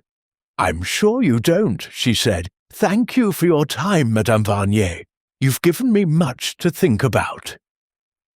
As she left the parlour, Miss Marple's mind was alive with details. The widow's pride, the frayed envelope, the unpaid bill she had glimpsed before. She thought of a saint, Mary Mead merchant who had hidden his debts behind a facade of dignity, only to be undone by a single careless receipt. Madame Varnier's desperation was clear, but was it enough to drive her to theft, or to hire a shadow like the magpie? Miss Marple resolved to ask Inspector Craddock to verify the landlord's account more closely and to inquire about the widow's correspondence. In St. Mary Mead, she had learned that pride, like ambition, could lead to dangerous alliances, and she was determined to follow this thread to its end. Chapter 10. The Buyer's Alibi. The afternoon sun cast a warm glow over the manicured lawns of Ashford Hall, its rays filtering through the tall windows of the drawing-room where Miss Jane Marple sat, her knitting needles moving with their familiar, soothing rhythm. The room was quieter today, the air heavy with the weight of a mystery that grew more tangled with each passing day. Sir Henry Ashford had retreated to his study, leaving Miss Marple and Inspector Craddock to meet with Rupert Blake, the industrialist whose interest in the Lady in Moonlight had made him a prominent figure in their inquiries. Miss Marple's mind, honed by years of observing the quiet intrigues of St. Mary Mead, was alert to the nuances of Blake's demeanour, suspecting that his polished exterior concealed a deeper truth. Craddock stood by the fireplace, his notebook open, his expression one of cautious determination. He had verified Blake's alibi from the night of the theft, but Miss Marple's gentle prodding had left him uneasy about the industrialist's too convenient story. "Blake's due any minute," Craddock said, glancing at his watch. "His club porter confirmed he was in London, but I've got a man digging into his auction purchases. Those candelabras seem a bit modest for a man like him." Miss Marple nodded, her eyes crinkling with a faint smile. "Modesty in purchases can be as revealing as extravagance," she said. "In St. Mary Mead, a merchant once bought a cheap watch to prove he was at a market, when really he was arranging a deal elsewhere. Alibis, Inspector, are like knitting patterns. One wrong stitch, and the whole thing unravels." Before Craddock could respond, the door opened and Rupert Blake strode in, his tailored suit impeccable, his watch, chain glinting with the same crescent moon fob Miss Marple had noted before. His smile was confident, almost challenging, as he greeted them. "Inspector Miss Marple," he said, settling into an armchair with the ease of a man accustomed to commanding a room. "I trust you're making progress on this painting business. Any sign of that magpie fellow?" Craddock's jaw tightened, but he kept his tone even. "We're following leads, Mr. Blake, but we're here to talk about you. Your alibi for the night of the theft. London Sotheby's, your club. It's solid, but we'd like to go over it again." Blake's smirk widened, though his eyes remained sharp. "Go over it as many times as you like, Inspector. I was at Sotheby's until nearly midnight. Bought a pair of candelabras. 18th century, decent but not spectacular. Then I went to the Carlton Club and stayed the night. The porter saw me, and I've got the auction receipt." He reached into his pocket, producing the same folded paper he had shown before, and slid it across the table. Miss Marple's needles paused as she glanced at the receipt, her gaze lingering on the printed sum. £200, a modest amount for a man whose wealth was rumoured to rival Sir Henry's. She recalled a St. Mary Mead lawyer who had produced a receipt for a book to cover a night of illicit dealings, only to be undone when the bookshop clerk admitted it was forged. "These candelabras," she said, her voice gentle, "they sound charming. Not quite in keeping with your usual acquisitions, perhaps?" Blake's fingers brushed his watch fob, a fleeting gesture Miss Marple noted. "I don't always chase the big prizes, Miss Marple," he said. "Sometimes a small piece catches my eye, keeps the collection varied." Miss Marple's smile was serene, but her eyes were keen. "Variety is the spice of life," she said. "In St. Mary Mead, a grocer once bought a single teacup at an auction, claiming it was for his wife, when really it was to establish an alibi for a theft. Small purchases can serve large purposes, don't you think?" Blake's laugh was sharp, but his eyes flickered with unease. "You've a suspicious mind, Miss Marple," he said. "I'm a collector, not a criminal. I wanted the Varnier painting, yes, offered a fortune for it. But when Henry said no, I moved on. I don't skulk about in the night like this magpie." Craddock leaned forward, his notebook open. "Speaking of the magpie, we've had word he's been offering a painting to dealers in London. A painting that sounds a lot like The Lady in Moonlight. You wouldn't know anything about that, would you?" Blake's smirk faded, replaced by a look of calculated indifference. "Not a thing, Inspector. I buy through legitimate channels, auctions, galleries, not back-alley deals. If the magpie's got the painting, you'd do better to look at Wentworth. He's got access to the gallery, and he's not exactly flush with cash." Miss Marple's needles resumed their rhythm, her mind turning over Blake's deflection. "Mr. Wentworth does seem devoted to the painting," she said, "but devotion can be a mask, just as ambition can. You've built quite a collection, Mr. Blake. It must be frustrating to be denied a prize like Varnier's work." Blake's eyes narrowed, but his voice remained smooth. "Frustrating, sure, but I don't lose sleep over it.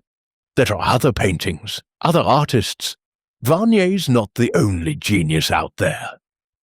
Miss Marple tilted her head, her gaze resting on the crescent moon fob. "That fob," she said, her tone light. "It's quite distinctive. A moon, like the one in the painting's title. A sentimental choice, perhaps." Blake's hand closed briefly over the fob, his smile tightening. "Just a bauble," he said. "Picked it up years ago. No connection to the painting." Miss Marple nodded, though her mind filed away the gesture. She thought of a saint, Mary Mead jeweller, who had worn a stolen ring, claiming it was a gift, until its owner recognized it. "Sentiment can be so revealing," she said. "In St. Mary Mead, a young man kept a locket from a theft, not for its value, but because it reminded him of his goal. People hold on to things that matter to them." Craddock flipped a page in his notebook, his voice brisk. "Let's talk about your contacts, Mr. Blake. You move in wealthy circles, collectors, dealers, maybe even less savory types. Ever heard of a man named Finch? Runs a shop in the next town?" Blake's expression didn't change, but his fingers stilled on the armrest. "Finch? Can't say I have. I don't deal with small-time pawnbrokers. My acquisitions are above board." Miss Marple's eyes twinkled. "Of course," she said. "But in St. Mary Mead, I knew a gentleman who swore he never dealt with a certain peddler until we found his name in the peddler's ledger. Connections, you see, can be hidden in the smallest places." Blake stood, adjusting his cuffs with a practiced motion. "You're fishing, Miss Marple," he said, his tone cool. "I've told you where I was, what I did. If you want the painting, chase the magpie, not me. Now, if you'll excuse me, I have business in London." Craddock's eyes followed him as he left, his notebook snapping shut. "He's slippery," he said. "That receipt bothers me. It's too neat, too convenient." Miss Marple set her knitting aside, her thoughts on the fob, the modest receipt, Blake's quick deflection to Wentworth. "He's careful," she said, "but careful men make mistakes, Inspector." In St. Mary Mead, a merchant once covered his tracks with a perfect story, only to be caught when his accomplice spoke too freely. I think we should look into Mr. Blake's London contacts, especially any dealers who might know this magpie. Craddock nodded, his expression grim. "I've got a man checking the auction house and the Gym Club, and I'll dig into Finch's books, see if Blake's name turns up." Miss Marple smiled, rising from her seat. "Very good, Inspector. And perhaps we should ask Sir Henry's staff if Mr. Blake was seen near the estate before the theft. Visitors, you know. leave impressions even when they think they don't. As they left the drawing room, Miss Marple's mind was alive with the threads of the puzzle. Blake's alibi, his moon-shaped fob, his dismissive confidence. She was certain now that he was more than a bystander, his ambition too sharp to be satisfied by candelabras. In St. Mary Mead, she had learned that men like Blake rarely acted alone, and the shadow of the magpie loomed ever closer, a partner in a scheme she was determined to unravel. Chapter 11. The Magpie's Trail.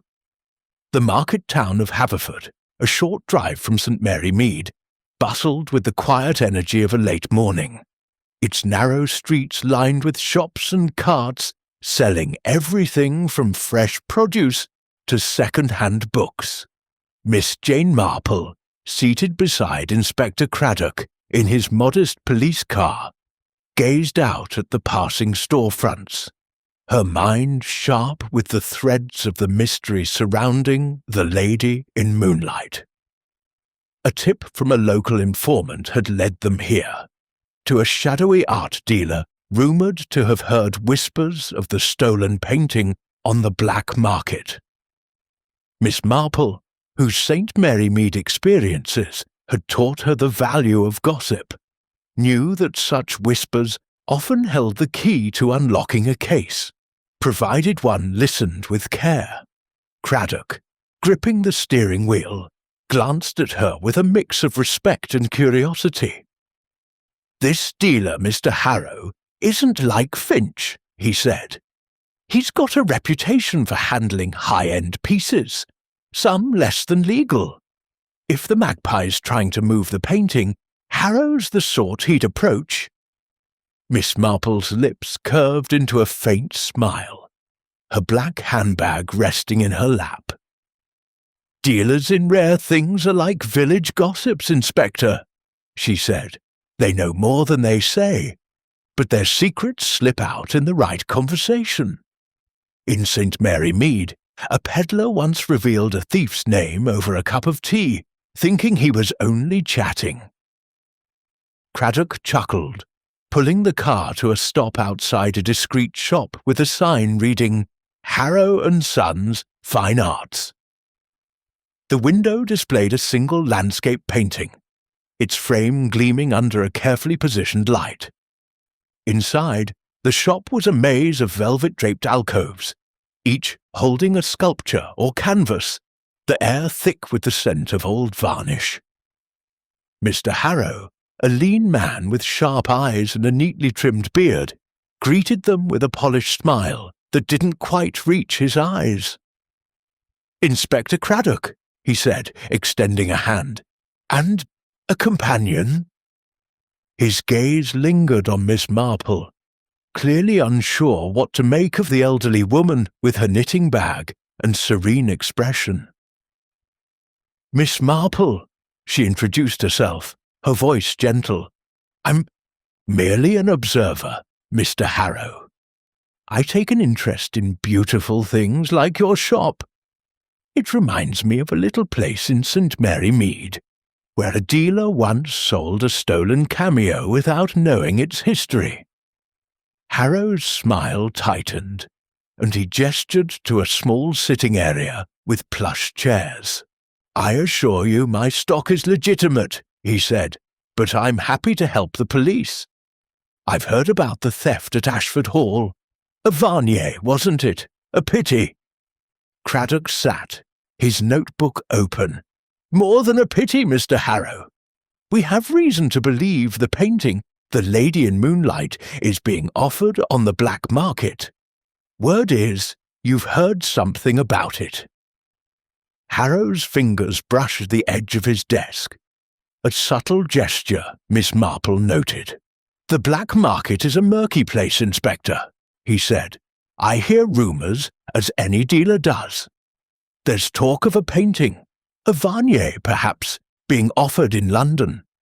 A cloaked figure, they say, calling himself the Magpie. But I've seen nothing, and no one's approached me directly." Miss Marple's needles emerged from her bag, their soft click filling the silence. "How fascinating," she said, her tone airy. "This magpie seems quite the character. In St. Mary Mead, we had a thief who left a feather with every theft, as if to sign his work. Does this magpie leave a mark, Mr. Harrow?" Harrow's eyes flickered, and he leaned back, his hands folded. "Not that I've heard," he said, "but he's clever. No traces, no mistakes. If he's got the Varnier, it's likely already out of the country. My clients don't deal in stolen goods, Miss Marple." Miss Marple nodded, her gaze drifting to a small bronze figurine on Harrow's desk, its base eerily similar to the one in Sir Henry's gallery and Mr. Finch's shop. "What a lovely piece," she said, pointing. "Italian, perhaps? It puts me in mind of one at Ashford Hall. Do you often acquire such items?" Harrow's smile faltered, but he recovered quickly. "A coincidence," he said. "I bought this at an estate sale last month. Common enough design." Miss Marple's eyes twinkled. "Coincidences are so curious," she said. "In St. Mary Mead, a shopkeeper once sold a stolen clock, claiming it was from an estate sale, until the owner recognized it. Things do travel in unexpected ways." Craddock, catching her drift, leaned forward. "Let's cut to the chase, Mr. Harrow. You've heard about the painting, specifics, not just rumours. Who's offering it and where?" Harrow hesitated, his fingers tapping the desk. "I told you, Inspector, it's only talk. A contact in London mentioned a cloaked figure, short, slight, very discreet. Offered a painting matching the Varnier's description for a high price. But I didn't bite. I don't touch stolen goods." Miss Marple's needles paused, her mind latching onto the description.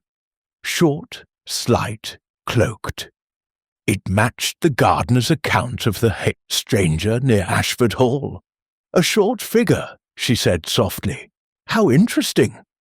In St. Mary Mead, a small boy once stole a silver spoon, slipping through a hedge no one thought to check. Small people can be so nimble, don't you think?" Harrow's eyes narrowed, but he maintained his composure. "I wouldn't know," he said. "I only pass on what I hear. If you want the painting, London's your best bet. That's all I can tell you." Craddock scribbled a note, his voice firm. "We'll check that out, Mr. Harrow, and we'll be looking into your contacts. If you're holding back, it'll go badly for you." Harrow's smile returned, thin and unconvincing. "I'm an open book, Inspector. If I hear more, I'll let you know." As they left the shop, Miss Marple's thoughts were racing.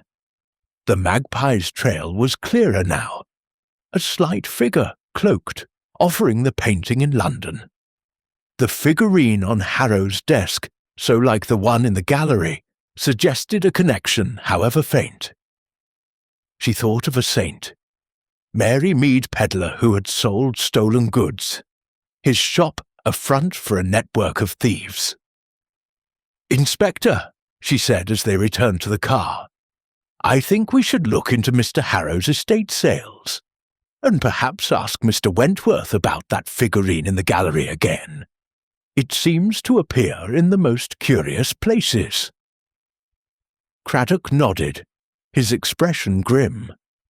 "I'll have my men dig into Harrow's records, and I'm sending a team to London to chase this lead. If the magpie's moving the painting, we're close." Miss Marple smiled, her eyes on the horizon. "Close, indeed," she said. "In St. Mary Mead, I learned that trails, like threads, lead somewhere if you follow them carefully. The magpie is clever, but cleverness leaves traces, and I believe we're about to find them." Chapter 12. The Final Deduction. The grand drawing-room of Ashford Hall was bathed in the soft light of a late autumn afternoon, its tall windows casting long shadows across the polished floor. Miss Jane Marple sat in a high-backed chair, her knitting folded neatly in her lap, her black handbag resting beside her. The room was filled with an air of anticipation, for she had requested that Inspector Craddock gather the key figures in the mystery of the Lady in Moonlight. Sir Henry Ashford, Giles Wentworth, Madame Celeste Varnier, and Rupert Blake. Each sat in uneasy silence, their faces reflecting a mix of curiosity and apprehension. Miss Marple's serene demeanour belied the sharpness of her mind, which had spent days weaving together the threads of the case, threads that now formed a clear pattern, ready to be revealed. Craddock stood by the fireplace, his notebook tucked away, his expression one of quiet confidence in Miss Marple's ability to unravel the puzzle. Sir Henry, his moustache bristling, leaned forward in his chair, his impatience barely contained. "Well, Miss Marple," he said, "you've called us here. I hope you've something to show for it. My painting's still missing, and I'm no closer to getting it back." Miss Marple's eyes crinkled with a gentle smile.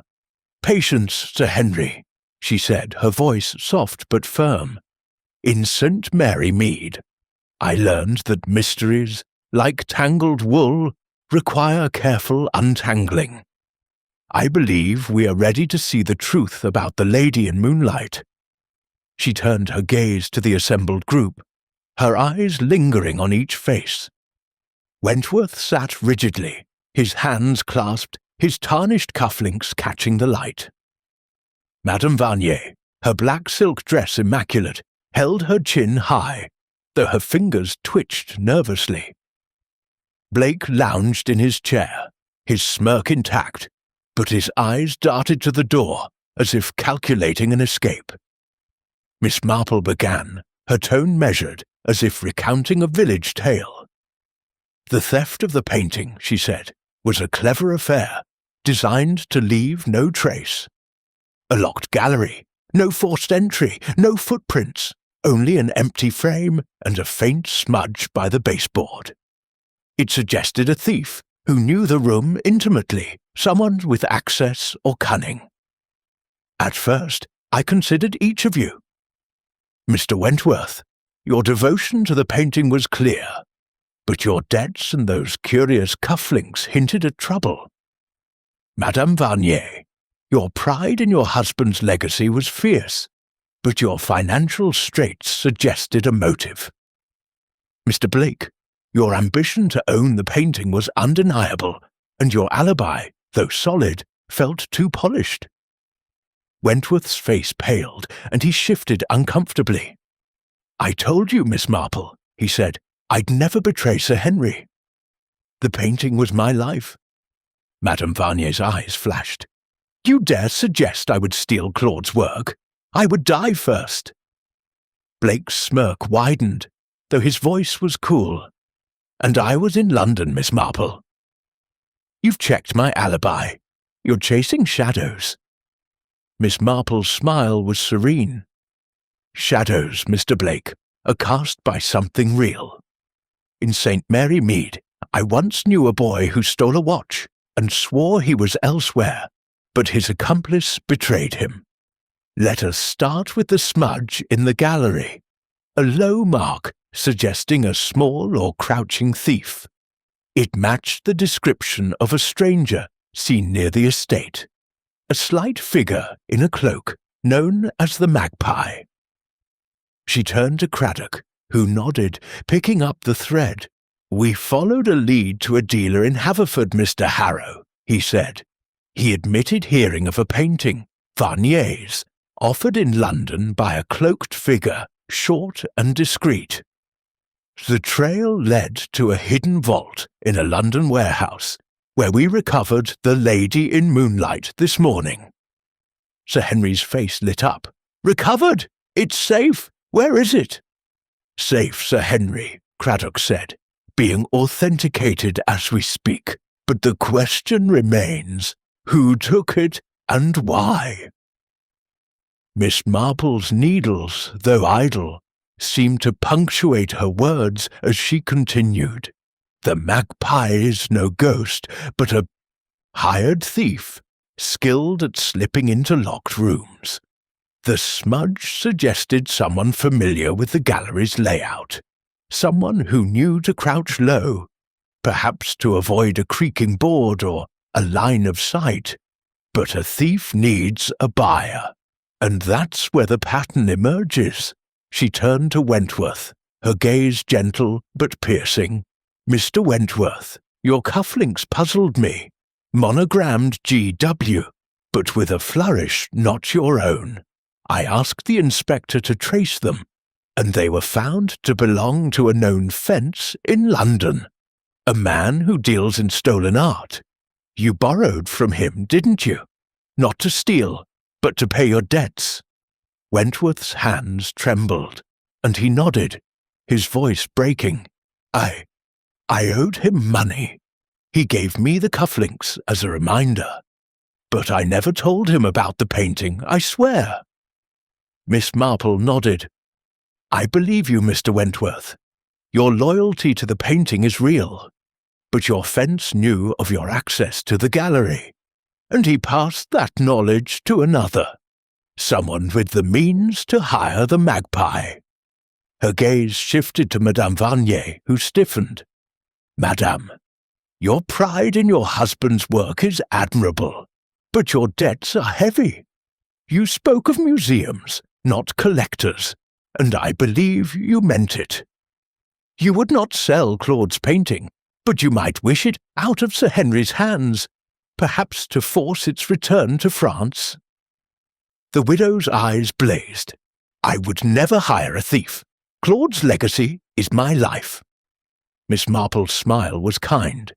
"And I believe that, too. Your letters, your unpaid bills, they show a woman fighting to preserve a name, not destroy it. No, the motive lies elsewhere." She turned to Blake, whose smirk had faded, his fingers gripping the armrest. "Mr. Blake," she said, "your ambition to own the painting was clear. Your alibi was perfect, too perfect. The candelabras you bought were a trifle for a man of your wealth, a convenient cover. Your moon-shaped fob, a nod to the painting's title, betrayed your obsession. You hired the magpie, didn't you? To steal the painting and sell it on the black market, where you could buy it discreetly, without Sir Henry's refusal." Blake's face hardened, but he forced a laugh. "That's absurd, Miss Marple. You've no proof." Craddock stepped forward, his voice firm. "We have proof, Blake. The warehouse where we found the painting belongs to a shell company linked to you. The magpie was caught this morning, a small-time thief named Eddie Cole, who confessed to working for you. He used a duplicate key, obtained through Wentworth's fence, to enter the gallery." Blake's smirk vanished, his face paling. "This is nonsense," he said, but his voice lacked conviction. Miss Marple's eyes twinkled. "In St. Mary Mead, a merchant once hired a boy to steal a rival's goods, thinking himself untouchable. But greed, Mr. Blake, leaves traces. The magpie was your tool, and Wentworth's fence was the link, though he didn't know it. You wanted the painting, and when Sir Henry refused, you turned to the black market." Blake rose, his hands clenched, but Craddock was faster, stepping forward with handcuffs. "Rupert Blake, you're under arrest for orchestrating the theft of the Lady in Moonlight." Sir Henry roared with triumph, while Wentworth buried his face in his hands, and Madame Varnier let out a shuddering breath. Miss Marple picked up her knitting, her needles clicking once more. "It's always the small things," she said softly. "A smudge, a fob, a cufflink. In St. Mary Mead, I learned that truth hides in plain sight if you know where to look." As Blake was led away, Miss Marple rose, her work done. The painting would return to its frame, and the mystery was solved. Another thread woven into the tapestry of her quiet, observant life.